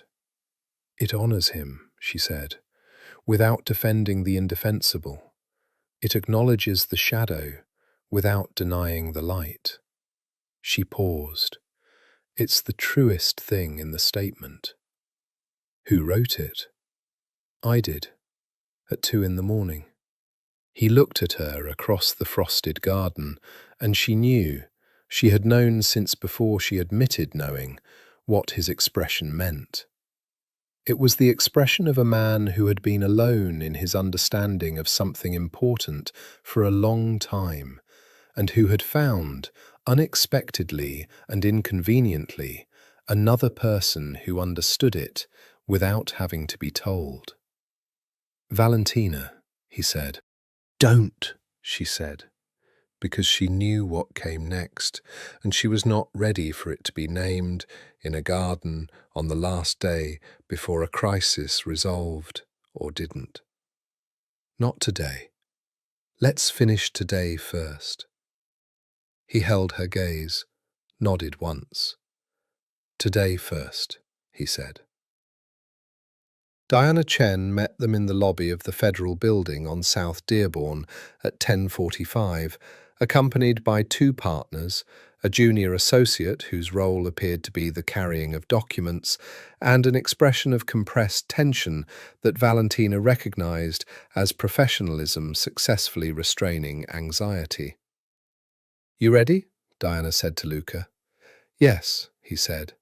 He was in a suit today, dark, precise, the same authority as always, but formal now, because formality was the language of the space they were entering, and Luca Moretti spoke every language fluently. He looked at Valentina before they went in. Just a look, held for one beat longer than professional necessity required. She waited in a conference room 1 floor below the meeting for 1 hour and 50 minutes. Diana had briefed her on the likely structure. The federal team would probe the structure of the Moretti Group's operations, focus on the communications documented in the subpoenaed emails, and attempt to establish the chain of knowledge that connected the corporate decisions to the family's decision-making. Luca's role was to be cooperative, specific, and unimpeachably honest about what he knew and when he knew it, and strategically accurate about what the structure of the company meant, which was to say that structural complicity in an enterprise built by someone else was different from personal direction of its construction. He returned at 12:40. She stood when he came in. "Well," she said. "Productive," he said, and sat with the controlled exhaustion of someone who had been doing something very precise for a long time. Diana followed him in. "They were thorough," she said. "Luca was excellent." She said it with the kind of surprised appreciation that told Valentina the lawyers had been more nervous than they'd admitted. He established clearly the timeline of his involvement. The 2 executives who are currently charged were operating, as far as he knew, within authorized parameters. He had documentation for the authorization structures. He was honest about the Kessler conversation, his version, the contained version, and he acknowledged that the conversation was poorly handled. How did they respond to the voluntary nature of the meeting? One of the prosecutors said, and I quote, "This is more than we expected." Valentina looked at Luca. He was watching her. "Good," she said. "The statement goes out in 2 hours. Are you comfortable with it?" "I made one small change," he said, and passed her his phone. She looked at the line he'd changed, the line about his father. He had added 3 words at the end, "and is owed." The city's trust deserves and has always deserved and is owed. She looked up. "It's better," she said quietly. "I know." She sent the statement at 3:04, coordinated with Priya's release to the distribution list. Sandra Park's piece, which had, in the 4 days since their conversation, grown from a photograph story to a fully sourced investigation into Cavallo's documented campaign against the Moretti Group, was scheduled to appear on the Tribune's website at the same time. The 2 stories would land simultaneously. The Moretti Group's voluntary cooperation and governance reform announcement alongside the story of the orchestrated attack against them. It was the most precise timing Valentina had ever executed.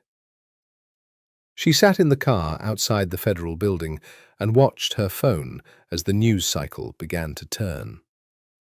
Luca sat in the passenger seat because it was his car and she had taken his keys by habit, and he had given them without comment.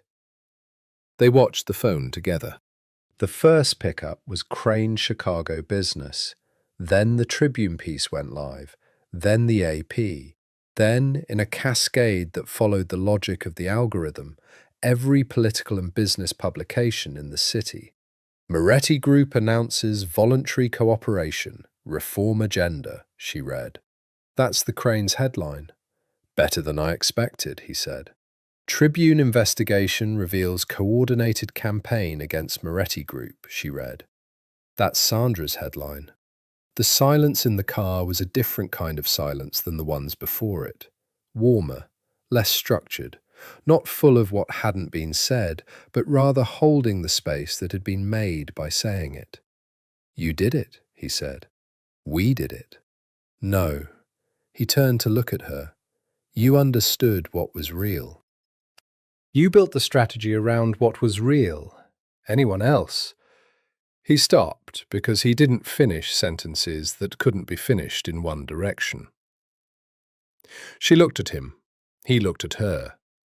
The afternoon light came through the windshield, and the city moved outside, and between them was the centre console and 2 weeks of professional proximity and the particular warmth of having done something hard together. Her phone rang. It was Priya. She answered. "The Pellegrino piece," Priya said. "It just went up." The New York Magazine piece ran at 4:07 p.m., and Valentina read it in Luca's study, while he stood at the window, and Marco sat on the leather sofa with his elbows on his knees, and Diana Chen stood by the door with her phone in both hands. It was well written. Pellegrino was a skilled narrator, and the journalist had done her homework, and it was the kind of piece that landed with weight because it didn't sensationalize. It stated calmly and specifically and let the facts accumulate. The Moretti Group's history, the bid-rigging executives, the pattern of municipal contract irregularities, the Kessler meeting, described as threatening, with Pellegrino's account of Marco's language, the specific language, not entirely the contained version. Valentina read that part twice. "He was in the room," Marco said, without looking up. "Pellegrino, he heard every word." "The recording won't exist for Pellegrino to know about," Luca said. "But Pellegrino was there himself," Valentina said carefully. "He doesn't need the recording to report what he heard." The room was quiet. "How close is the account?" she asked Marco. "Close enough," he said. She read the account again, put it in the context of everything they'd built, and thought carefully. "The account is damaging but not fatal," she said, and her voice was steady because the situation required it. "The Tribune piece ran first. The voluntary cooperation announcement ran first. The narrative infrastructure we built is already in place. What this piece does is add detail, specific detail, to the Kessler allegation that we need to address." "How?" Diana said. "Marco needs to release a statement of his own." She looked at him. He looked back. "Not defensive, explanatory. The difference is everything." She pulled out her pad. "You were trying to protect the downstream investors. You were passionate, and you were young, 26, and you said something that was more forceful than it should have been. You acknowledge it. You apologize to Gordon Kessler specifically." Marco was quiet. "I know," she said. "I know what I'm asking." "He said," Marco started, "I know what he said about your father." Her voice was not without feeling. "I know. And I know that you responded from a place that anyone who loved their family would respond from. The statement acknowledges that too, the context, the provocation, the grief of a family that had just lost its patriarch and was watching what he built being kicked while it was down." She paused. "It doesn't excuse the language, but it explains the person behind it." Marco looked at Luca. Luca looked at Valentina. She had spent 2 weeks learning to read his face, and what she read now was, "Trust her." "Okay," Marco said. She wrote the statement in 40 minutes, alone at the desk, while the three of them occupied the rest of the room in the particular configuration of people waiting for something to be done for them that they couldn't do themselves. When she finished and read it back to Marco, he listened without moving.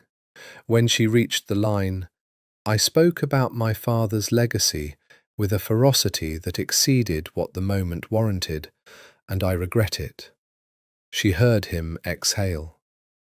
"That's right," he said. "That's what it was." The statement went out at 6.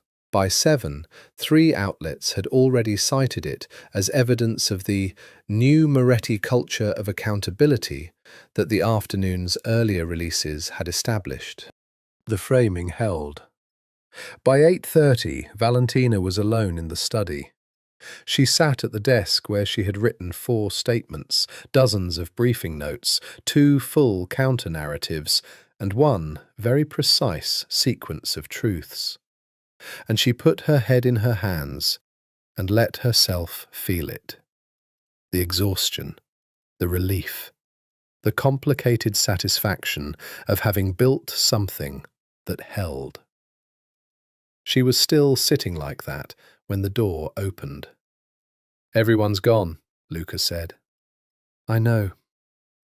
He sat across from her, not behind the desk, beside her, in the second chair, which was not the usual arrangement. "It's over," she said, not raising her head. "The immediate crisis is over," he said. "The federal matter will take time. The governance reforms will take time. The public perception shift will take time." She raised her head. He was close as the gala, as close as the garden. His expression was no longer the chess player's assessment, and no longer the concealment of a man managing a complicated world. It was something quieter and more specific. "Valentina," he said, and her name in his voice was something she had been listening for without knowing it. "We have unfinished business," she said, professionally. "We do, and personally." She held his gaze. The professional lines were appropriate for the context, he said, and the context has changed. "The client relationship. I am releasing you from the exclusive access clause," he said, "as of tonight. The retainer is complete." She stared at him. "I've been preparing for this conversation," he said, "since the morning in the garden." She was quiet for a long moment. The fire was low, the lamp warm, the study full of the documents of 2 weeks, and the silence of a house from which everyone had gone. "What are you asking me?" she said. "I'm not asking you anything," he said. "I'm telling you that I've been more honest in this room than anywhere else in my life, and I would like the room to continue. The warmth of it, the simplicity of it, the particular difficulty of a direct statement from a man who was never direct without a reason." "Luca, you can say no," he said. "I will accept it, and I will respect it, and I will find you in 6 months at another gala where you will be managing someone else's crisis, and I will watch you work, and I will feel exactly what I feel now, and that will be its own kind of answer." She looked at him in the lamplight of his study, with the city outside and the fire low, and 12 days of closeness and professional distance, and named and unnamed things between them. "Ask me something," she said. A beat. "Have dinner with me." "That's uncomplicated." "Nothing about this is uncomplicated." His eyes held hers. "But dinner is a beginning." She could feel herself deciding, which was different from being decided, the active quality of choosing, of bringing the weight of everything she knew about herself and him and the 10 days and the garden and when do you sleep and I've been more honest with you, to bear on a moment that was simple in form and not at all simple in substance. "Yes," she said. The dinner was not that night, because that night she needed sleep, and he understood that. He walked her to her car, through the hall, past the silent library, through the front door to the iron gate, and stood on the sidewalk in the November cold while she got in, and he said nothing further, which was the right thing. She slept for 9 hours. The dinner was Saturday, 3 days after the crisis resolved, at a restaurant she didn't know, on a street she wouldn't have found without the address.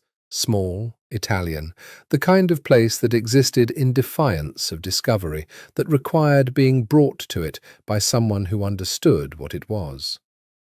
The owner greeted Luca by name and showed them to a table in the back that had the particular quality of a table that had been arranged for, not assigned.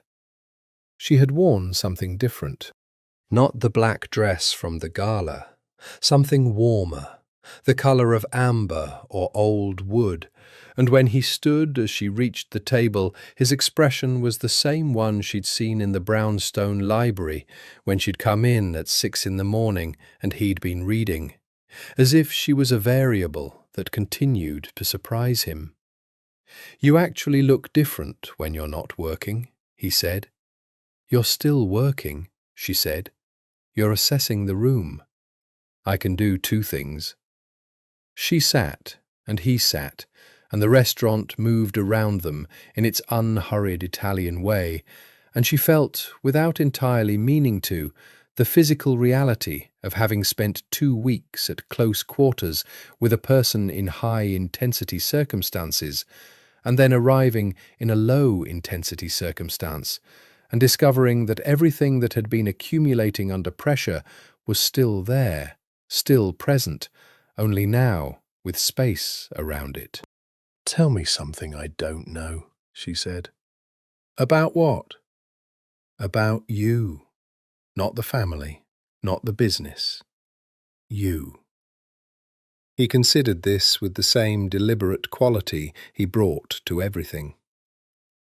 "I read Italian," he said. "The novels, not the documents. My mother was Italian, not Italian-American, actually from Florence, and she read to me in Italian as a child, and I've kept reading in it ever since." He paused. "You've been in my library for a week, and you didn't ask about the Dante."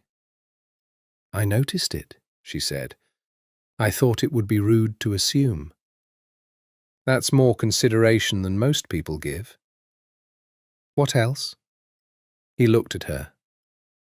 "I don't trust easily.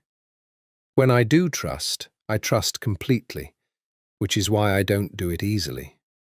The 2 things are related." "I know," she said. "I've watched you for 2 weeks." "And what have you determined about what you've watched?" She picked up her wine. "That you are considerably more, not softer, that's the wrong word, more human than the public record suggests. That you love your brother in a way that's real and complicated, and that the protection you gave him in this situation was partly structural, and partly that you couldn't stand to see him defined by one conversation for the rest of his life." He was quiet. "That you mourned your father in private and complicated ways," she continued, "because the grief of losing someone who was imperfect requires more than the grief of losing someone who was simple. That you are the kind of man who read Marcus Aurelius not as an affectation, but because it said something true to you." She paused. "And that you've been very careful about who you let close for a long time, and that being careful has a cost." The candle between them burned steadily. "What's the cost?" he said.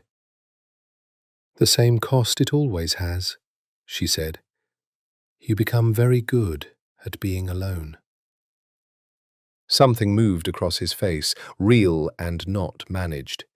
She had said the true thing, the accurate thing, and he received it the way accurate things are received when they've been said by someone who has no agenda in saying them. "Yes," he said, simply. They ate. They talked about the city, about her family and the way you offer family history when you've already offered the emotional shape of it, about his years in New York and what he had and hadn't missed about Chicago. She told him about the crisis that had made her doubt the ethics of her work, the pharmaceutical company, the 6 deaths, the careful management of a narrative that she had told herself was not suppression, but that she still thought about in the hours she was honest with herself. "Did you do wrong?" he asked. "I did what I was paid to do," she said. "Whether that was wrong depends on where you draw the line." "Where do you draw it?" "Here," she said. "I draw it at fiction.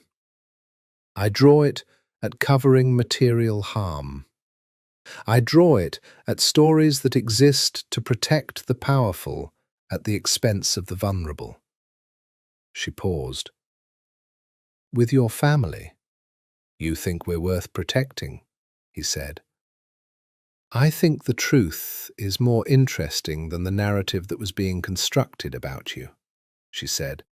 "And I think Marco is 29 years old, and the worst thing he said was said in grief. And I think you have—" She paused.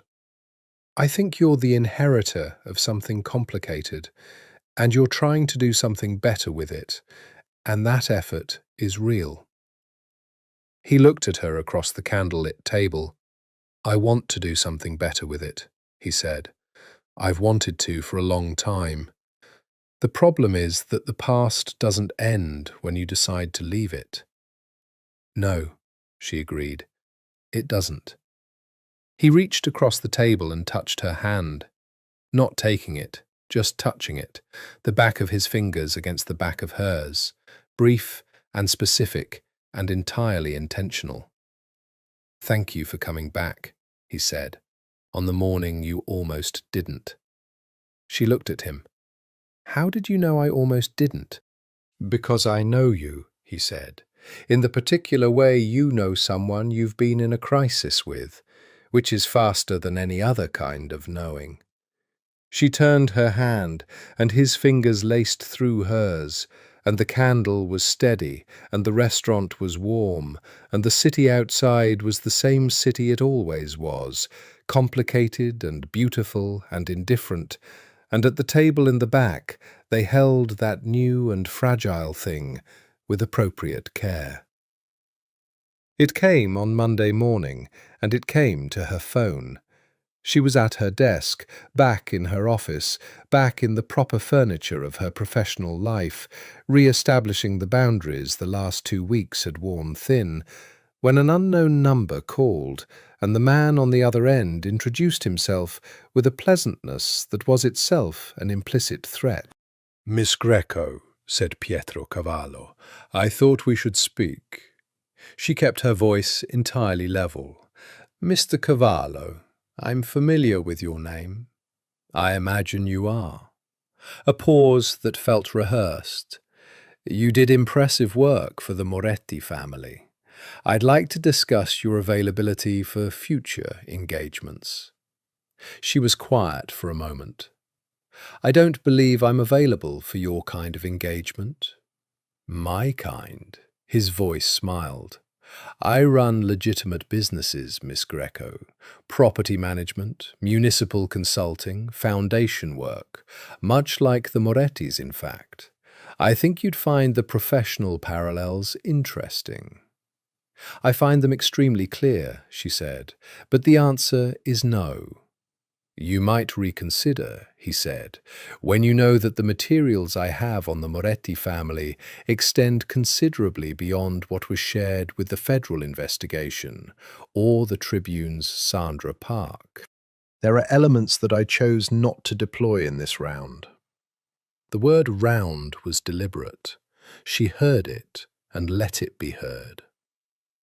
"Are you threatening me or my client?" she said. "I'm offering information," he said, "as a courtesy. And I'm suggesting that professionals of your caliber ought to consider which side of the narrative they want to be standing on when the next round begins." He paused. "There will be a next round, Ms. Greco. The Moretti Group's governance reforms are cosmetic. The federal investigation is ongoing. The story is not finished." "Thank you for the information," she said. "I'll be in touch." She called Luca before she had put the phone down. He answered immediately. "I know," he said. "He called Marco first, an hour ago. He's escalating." "Yes." "Luca." She kept her voice careful.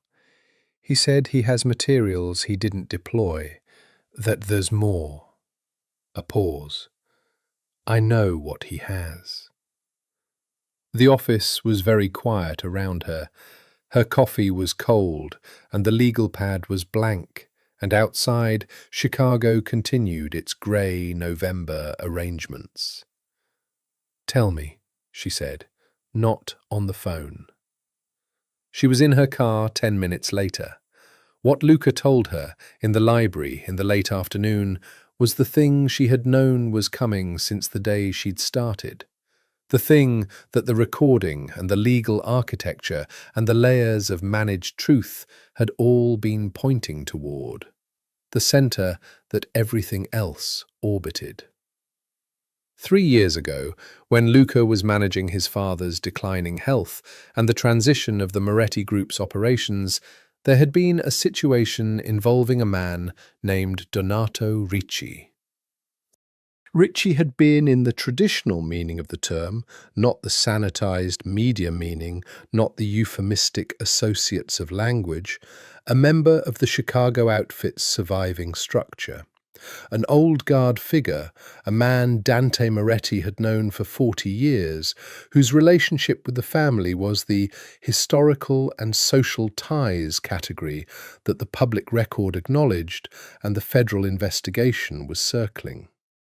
Ricci had approached Luca with a proposition, a money movement through the Moretti Group's hospitality division, the hotels, the nightclub, standard laundering architecture in the old language. Luca had refused.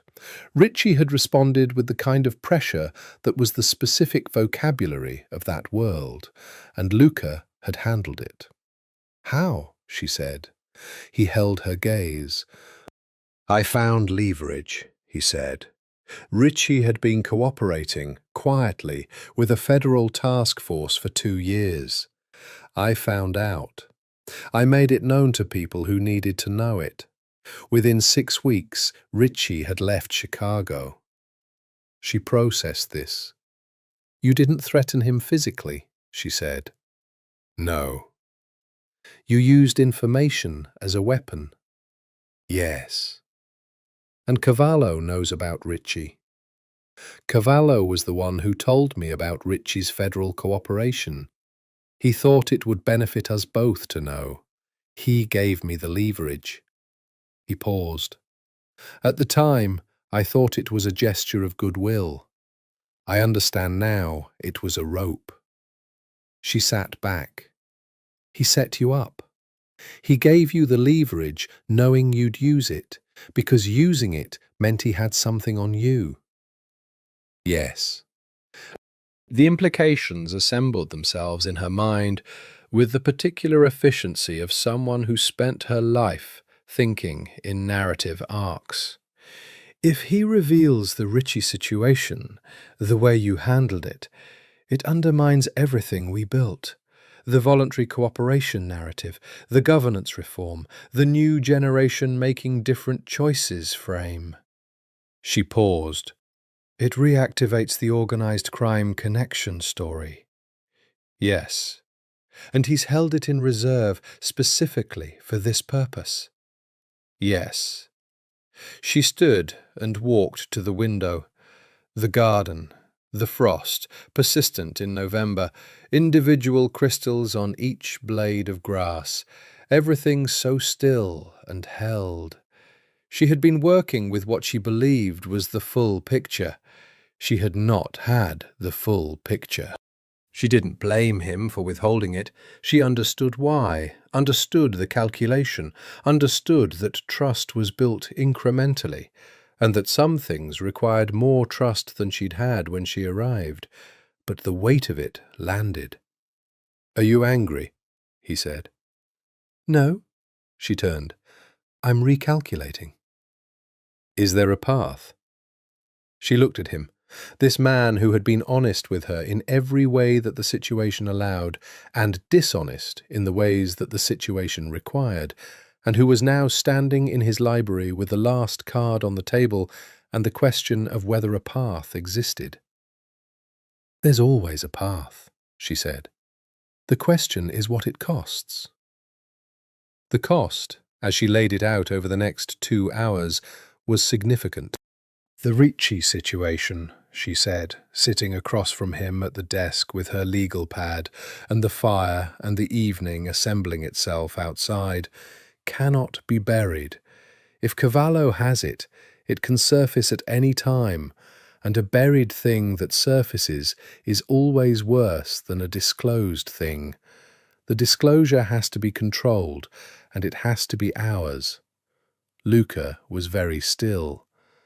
"The federal voluntary cooperation was the foundation," she continued. "We established cooperation as your family's posture. We can build on that. If you go back to federal council, not because they asked, but because you have something to add to your earlier meeting, and you disclose the Ricci situation voluntarily, including your use of the information that Cavallo gave you, that implicates Cavallo," he said. "Yes. Because Cavallo giving you that information was itself a form of manipulation and potentially a federal offence, depending on how that information was obtained." She paused. "If you disclose it, you're not confessing to wrongdoing, you're providing context for a decision you made under pressure that you now understand differently. I'm handing the federal investigation a thread that leads in multiple directions. One of those directions is Cavallo," she said, "and you want Cavallo in the investigation's field of vision." He was quiet for a long time. She let the quiet be, because she'd learned that his quiet was thinking, not absence, and that interrupting it was the same as interrupting a machine mid-calculation. "If I do this," he said slowly, "I'm accepting a version of the past that I can't fully control. The investigators will follow the thread wherever it goes. Yes, and some of those places may be complicated," she said. "I know." Another silence.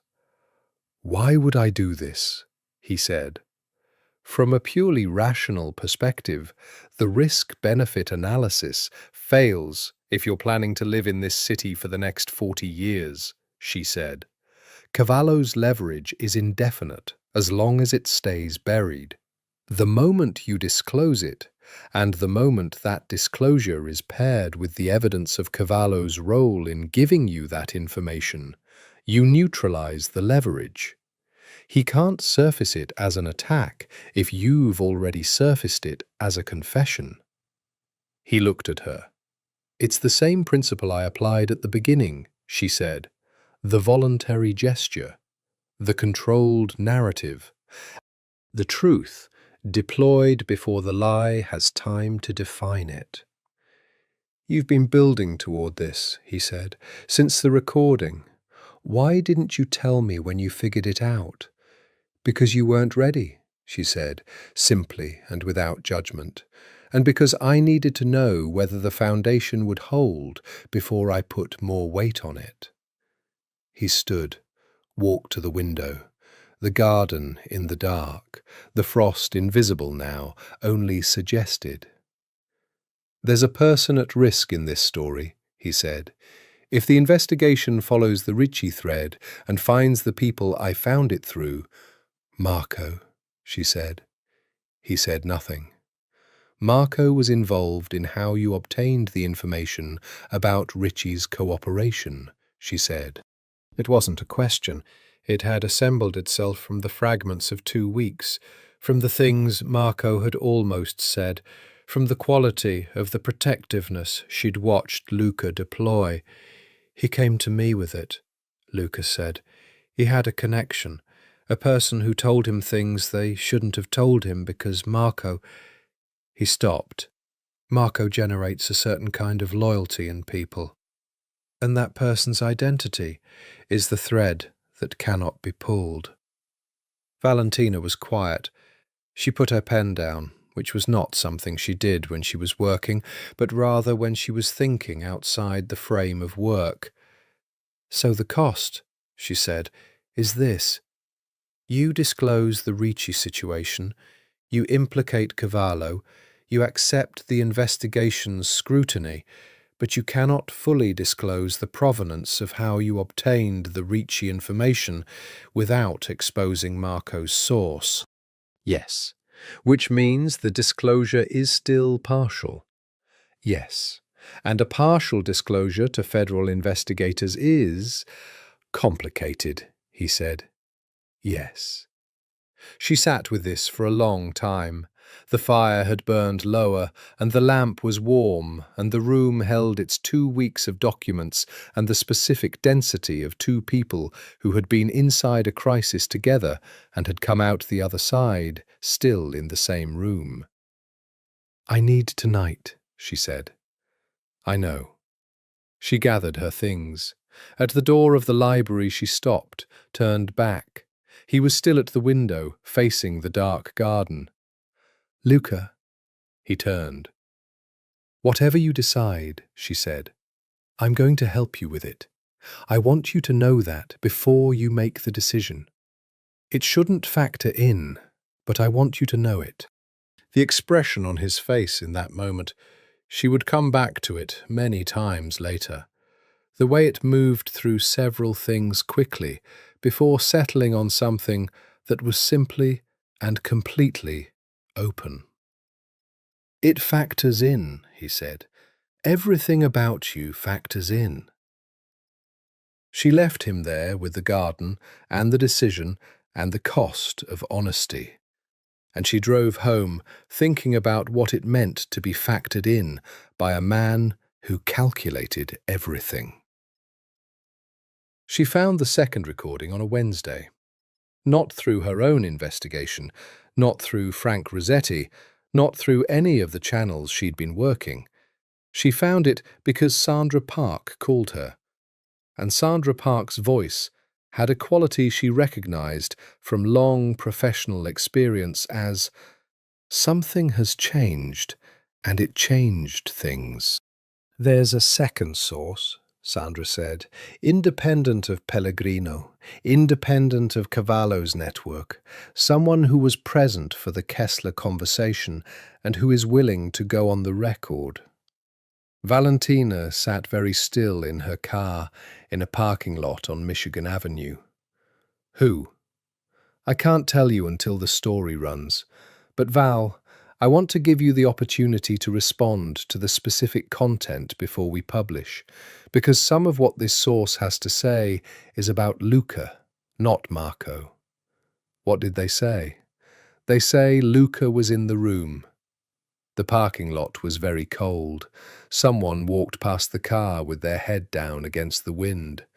"When did you receive this?" she said. "This morning." "Give me 6 hours." "I can give you 4. She drove to the brownstone without calling ahead, because she needed to see his face. Elena opened the door. Luca was in the study. He was on the phone, and he turned when she came in with that brief, adjusted expression, surprise managed, and said something into the phone and ended the call. "Sandra Park has a source who says you were in the room with Marco and Kessler," she said. No adjustment. His face absorbed this without movement. "No," he said. "Luca," she kept her voice level, "I'm not asking for a legal position. I'm asking you directly. As someone who has been managing your family's story for 2 weeks and who—" She stopped. "I'm asking you to tell me the truth." The study was very quiet. "I was in the building," he said. "I was not in the room when the conversation happened. I arrived at the end." "What did you hear?" "I heard Marco's last sentence. His voice was controlled. The one about men who didn't respond to betrayal." "Did you say anything to Kessler?" "I looked at him," he said. "I didn't speak." But you were present. At the end, yes. Valentina sat down in the chair across from the desk. She looked at her hands, at the pen she'd been holding without meaning to, at the pale winter light coming through the study window. "That's the version you've been working with," she said slowly. "You told me you weren't in the room. You let me build the strategy, the federal meeting, the statement, the framing, around the assumption that Marco's account was the complete account. The account I gave was accurate," he said. "I wasn't in the room for the conversation. But the implicit premise, I never claimed I wasn't in the building." She looked up. "That's a distinction that will not survive a journalist's scrutiny." "No," he said, "it won't." There it was, the thing at the centre, the thing the recording had been pointing toward, and the Ritchie situation had suggested, and the careful accounting of 2 weeks had been building toward without arriving at. A man who managed information, who had told her every technically true thing while constructing a version of events that was something other than the complete truth. She was angry. She let herself be angry. "Why?" she said. "If you were going to trust me with everything, the recording, the Ritchie situation, why hold this back?" He was looking at her steadily. "Because if I had told you at the beginning that I was present, even at the end, even silently, the strategy would have been different.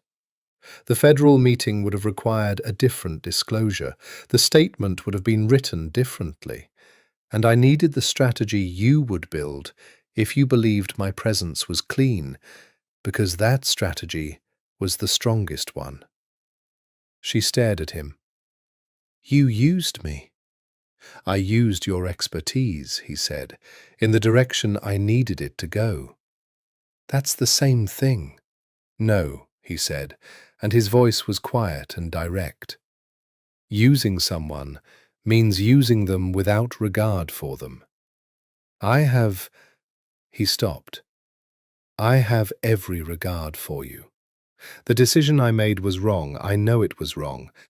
I made it anyway because the alternative was a strategy that required me to walk into the federal building and confess to being present for a conversation that, even in my silent way, was a threat."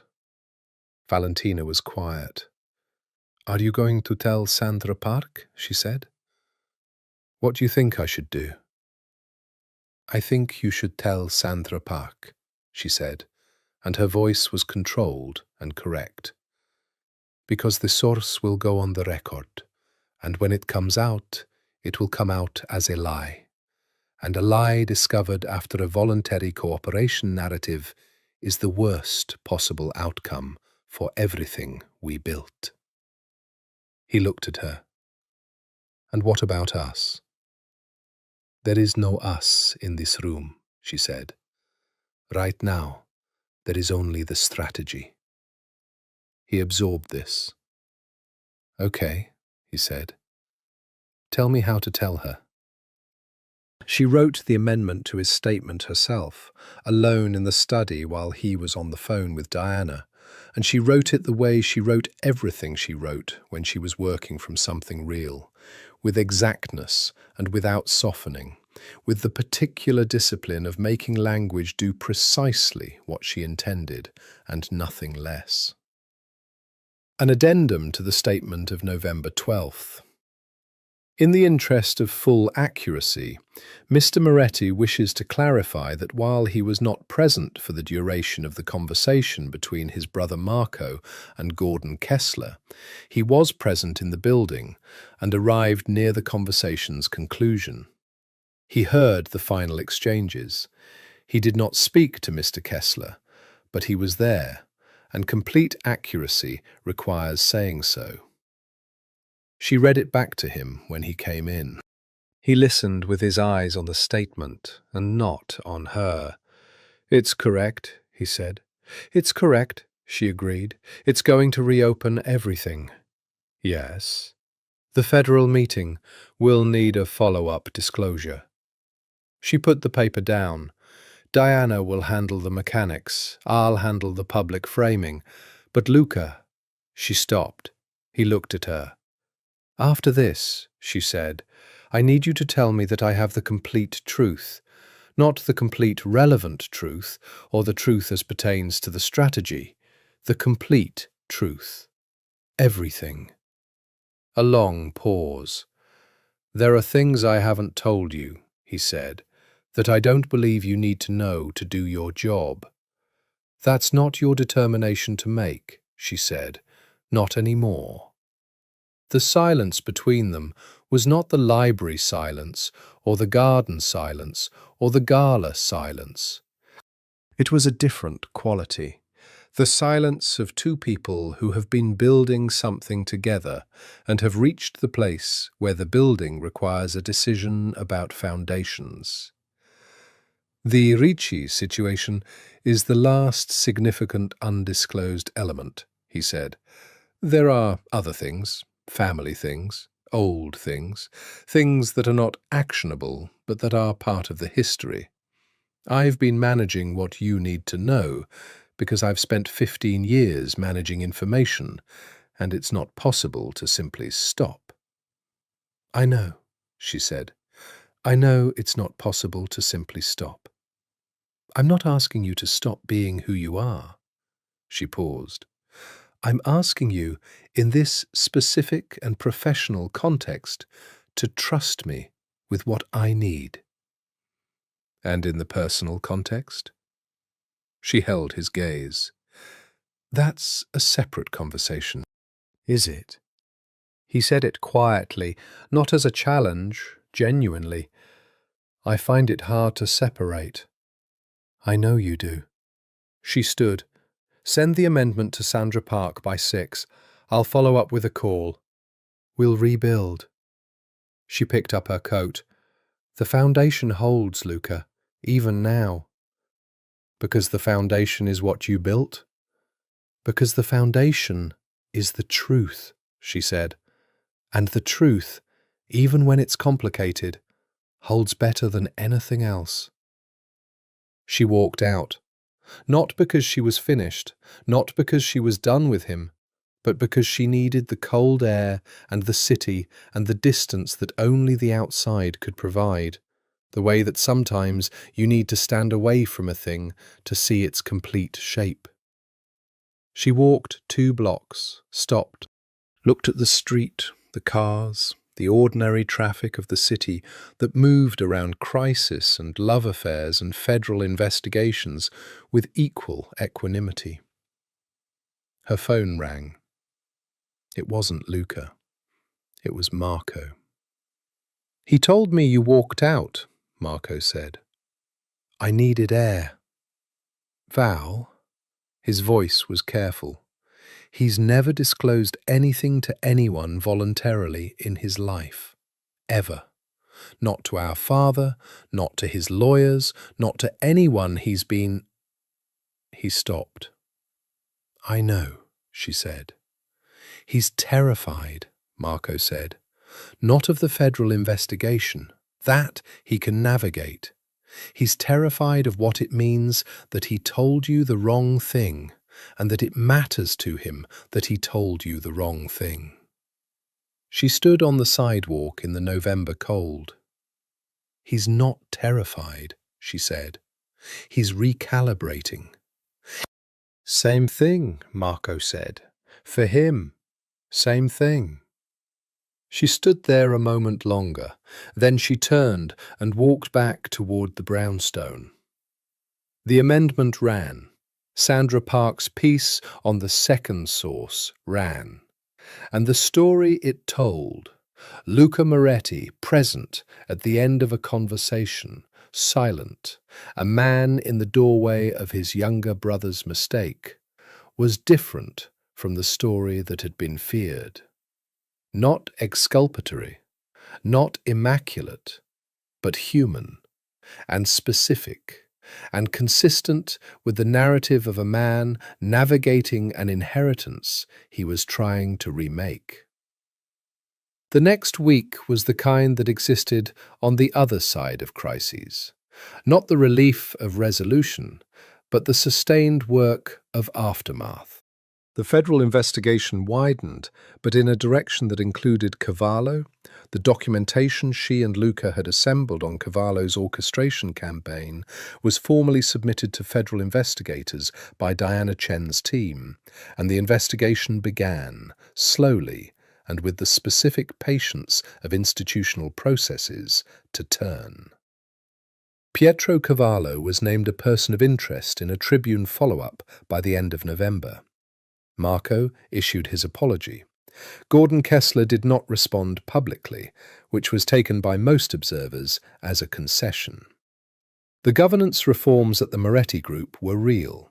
Valentina had insisted on their substance as a condition of their inclusion in the statement, and Luca had implemented them with the same thoroughness he brought to everything.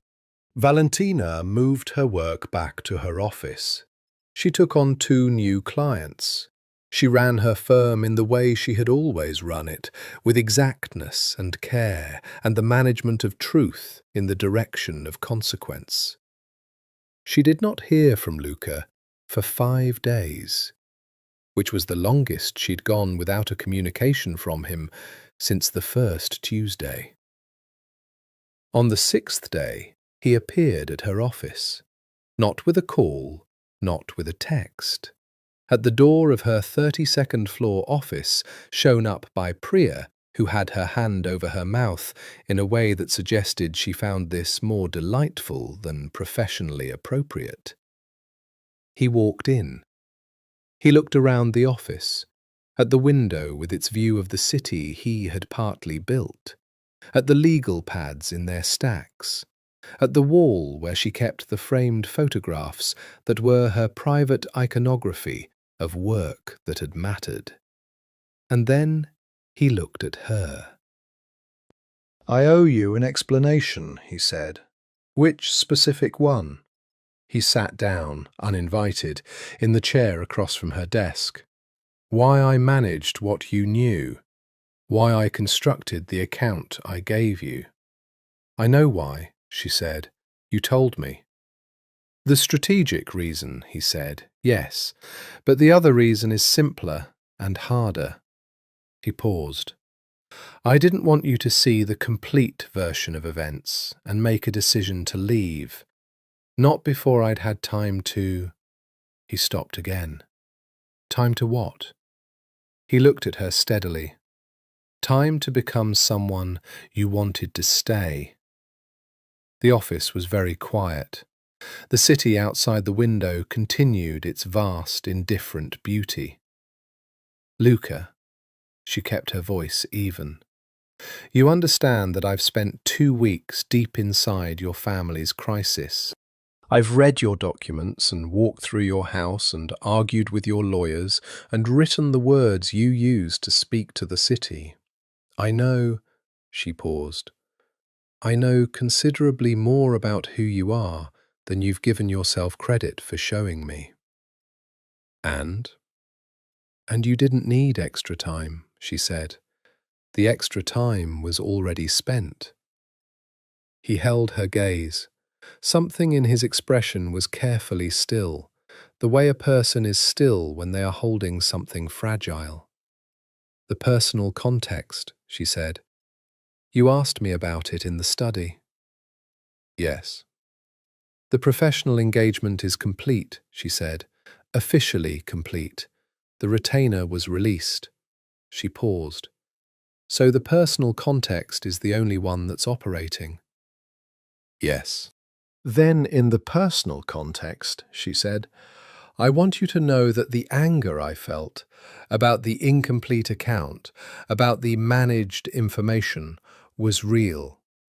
And it was also, in some fundamental way, a recognition. Because the thing you did is the same thing I've done. I've spent my career arranging truth to produce the strongest version of itself. You arranged it around me to keep me present. I understand the impulse. She looked at her desk, then at him. It doesn't excuse it. No, he said, but it's not a reason to leave the room. He was quiet for a long moment. Then, are you asking me to start over? No, she said. I'm asking you to continue. There's a difference. Starting over implies that what happened before was a mistake. What happened before was... She thought of the garden, the lamp, the recordings and the statements, and the dinner and the candlelight. It was what it was. We continue from here. He stood, moved around the desk, which in his own study he would never have done. This was her desk, her territory, and the choice to cross it was deliberate. He stopped at a proximity that was an answer to a question she hadn't officially asked. Valentina. His voice was quiet. I am going to be complicated for a long time. The federal matter, the Cavallo situation, the family in general. He held her gaze. I want you to choose it, knowing that. I've been inside your complications for 2 weeks, she said. I'm not confused about what I'm choosing. Then say it, he said. Because I have lived my entire adult life managing information, and I would very much like, in this specific moment, to be given information clearly and directly. She stood, because the distance between a seated person and a standing one was a kind of power differential she didn't want in this specific moment. She stood, and they were at eye level, and the city was behind them in its grey November light, and she said, I'm choosing it. He kissed her in the way that a man kisses someone he has been not kissing for 2 weeks and several close calls, deliberately, completely, with the specific patience of someone who does not do anything without full intention. She kissed him back in the way that she did everything, with precision and with complete commitment once the decision was made. Outside, Chicago moved. Inside the 32nd floor office, something that had been building for 2 weeks arrived at its most honest and particular shape. When they separated, he said, against her hair, quietly, Elena will make dinner. Is that an invitation? It's what I have instead of flowers, he said, because I don't know that flowers were the right language. Dinner, she said, is exactly the right language. December came to Chicago the way it always did, not gradually, but all at once, as if the city had simply decided, with the practicality that was its defining quality, to be done with autumn. Valentina noticed it on the morning she arrived at the brownstone early enough to see Elena lighting fires in both the front room and the library, and late enough to know that she'd been waking with the particular alacrity of someone who had a place they wanted to get to. She noticed it in the way the garden had finally surrendered its frost and green combination for something starker, truer, just bare branches and dark earth, and the architectural honesty of a space that had stopped pretending to be warmer than it was. She had coffee with Elena before Luca came downstairs, which had become its own kind of morning ritual. Elena, who had said almost nothing personal in the entire duration of Valentina's professional tenure here, had begun to talk. About the family. About the house as it had been when Dante was alive, and when Luca's mother, the Florentine woman, had still been the person who chose which books went on which shelves. He was different when she was alive, Elena said, not sadly but accurately. Less contained. He's not so contained now, Valentina said. Elena gave her a look that was the warmest thing the woman had ever deployed. No, she agreed, not so much. The federal matter continued. It moved with the pace of institutional processes, slowly, thoroughly, in the direction of the full truth rather than anyone's managed version of it. Cavallo's position deteriorated through November and into December. The documentation trail connecting him to the orchestration of the Pellegrino piece, the photograph and, it emerged through the investigation, 3 separate anonymous tips to federal investigators over 4 years, was substantial and damning. His lawyers issued statements. His lawyers issued more statements. The statements did not hold. This was not Valentina's work. She was not managing the Cavallo narrative, had no interest in managing it, and felt no professional obligation to it. What happened to Pietro Cavallo's reputation happened at the hands of the same investigative journalism and federal process that he had tried to weaponize against the Morettis.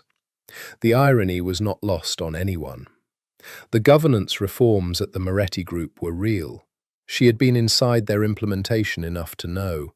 New compliance structures, an independent audit committee, a restructuring of the construction subsidiary that created separation between the family's operational decisions and the contracting processes that had been the source of the bid-rigging exposure. They were not perfect. They were not the transformation of a complicated legacy into something clean and simple, because complicated legacies do not transform cleanly, and anyone who says otherwise is managing your perception. They were a beginning, a documented, verifiable, sustainable beginning. Marco had dinner with them twice in December, and both times Valentina watched the 2 brothers together. The way they spoke, the specific shorthand of people who had been through things together that don't translate into language. The way Marco deferred to Luca on certain questions and challenged him on others. And the way Luca received both with the same steady presence. And she thought about what it meant to inherit something and choose what to make of the inheritance. She had her own version of that question. She thought about it in the Brownstones' library, among the books that were organized according to some principle she was still working out. And she thought about it in her own apartment, which she was in less frequently, and which had begun to feel like a changing room rather than a home. She thought about it in the car on Michigan Avenue, watching the city her client had partly built, and in the office where Priya had taken to leaving 2 coffee cups rather than 1, and in the restaurant on the unnamed street where they had dinner twice more in November, and where the table in the back was beginning to feel like a fixed point. One evening in mid-December, she found him in the library with the Dante again, original edition, the weight of it visible in the care with which he held it, and she sat across from him, and the fire was present, and the lamp was warm, and she said, "Read me something." He looked up. He looked at her with that expression, the fully open one, the one she'd first seen in the study on the night Marco's statement went out, the one she now considered the truest version of his face. He found a passage. He read it to her in Italian, which she didn't speak, but which she listened to anyway, because the sound of someone reading in the language their mother gave them was a different kind of intimacy than the kind that required translation. When he finished, she said, "What does it say?" "Nel mezzo del cammin di nostra vita," he translated slowly. "In the middle of the journey of our life, I came to myself in a dark wood, where the straight way was lost." "The beginning of the Inferno," she said. "Yes." He set the book down. "My mother read it to me when I was 8. She said the important thing wasn't that Dante found himself in the dark wood. Everyone finds themselves in the dark wood, she said. The important thing was that he found himself there, which meant he knew where he was." He paused. "She said most people spend their lives in the dark wood without knowing it's a dark wood." Valentina held the silence of the library, the warmth of the fire, the weight of a winter outside the windows that was honest in its coldness. "Do you know where you are?" she asked. He looked at her steadily. "Yes," he said, "for the first time in a long time." She reached across the small table between their chairs and turned the book in her hands. The weight of it, the age of it, the specific texture of a thing that had been handed down through the particular inheritance of a family. And she held it carefully. "Tell me something," she said. "What?" "Tell me what comes after the dark wood." He smiled then, fully, which was still a rare event, and which still reorganized the room slightly, which was exactly as it should be. "Dante gets a guide," he said. "Virgil, someone who knows the way." "I'm not a guide," she said. "No," he agreed. "You're the person who told me I was in the wood at all."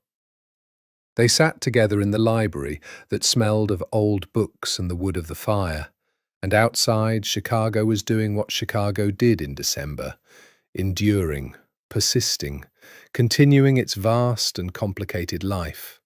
And between them was the full weight of everything, the crisis and its resolution, the truth and its management, the recording and the recordings, and the garden and the garden's frost, the legal pad and the coffee, and Elena's careful hands on the carafe, and Marco's voice saying he does things because of people, not strategies, and the amendment that had hurt, and the dinner that hadn't, and the 32nd floor window, and the city below it, and the 2 words spoken in the study, "Thank you," that had cost more than they appeared to.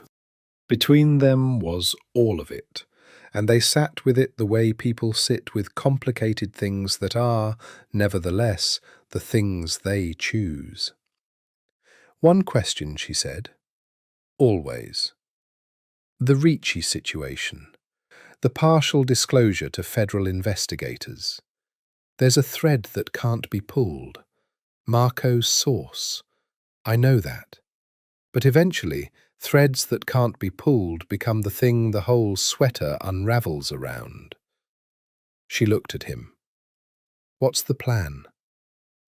He was quiet for a moment, with the particular quality of his quiet that she had come to understand as genuine consideration rather than evasion. "Marco's source left Chicago in October," he said. "They are no longer in a position where their identity creates exposure." "You arranged that?" "I ensured it was made possible." A pause. "It was the right thing."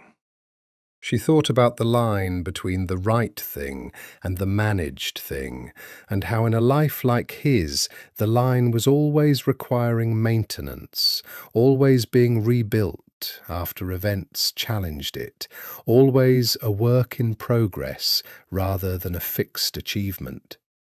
She thought about whether that was sustainable, whether a person could spend a life maintaining that line, whether it would cost too much over time. She thought about the pharmaceutical company and the 6 deaths and the nights she hadn't slept well afterward. And she thought about the line she maintained in her own work and how it, too, required constant rebuilding after the pressure of difficult cases. And she thought, this is what integrity actually costs, not a single decision. 1,000 decisions, 1,000 rebuildings, the sustained effort of choosing the harder thing every time the easier thing is offered. "Okay," she said. "Okay? I trust that you're doing the right thing, even when the right thing and the strategic thing look the same from the outside." She paused. "Don't make me regret that." "I won't," he said, and the weight he put in those 2 words, the same weight he'd given to "thank you," the specific gravity of a man who did not say things lightly, settled in the room and stayed there. He poured them both more wine. The fire continued. The Dante sat between them. "You're going to be at the New Year's charity event," she said. "The foundation's. It's on my calendar." "Yes." "I'll be there," she said. "As your—" She paused. "What is the word now that I'm not your PR counsel?" He looked at her over the wine. The lamp was warm, and his eyes were the colour they always were, which she had decided was not a colour she could name, any more than you could name the specific shade of a room at night. "I'll think about a word," he said. "Take your time," she said. "I'm not going anywhere." It was true in the way that the truest things are true, not because they had been planned or managed or strategically foregrounded, but because the reality of the situation had assembled itself through the accumulation of accurate moments, and when you looked at the full picture, the shape of it was clear. She was not going anywhere. Outside, December continued its honest cold. Inside the library of the brownstone on the Lincoln Park street, two people who had come together through crisis and deception and careful truth and imperfect honesty sat with the full weight of what they'd built and found it solid. Not permanent, not simple, not without the future complications of a family with a complicated past and a federal matter still in motion and a city that would continue to watch and a man who would always, in some fundamental way, be managing the information of his world. But solid. The kind of thing that holds because it was built from what was real. The dark wood is not the end. It is the beginning of the descent, which is the beginning of the long climb back to light. Dante knew this. The guide knows this. And occasionally, if you're fortunate enough to find yourself in the right library at the right hour, the person across from you knows this too.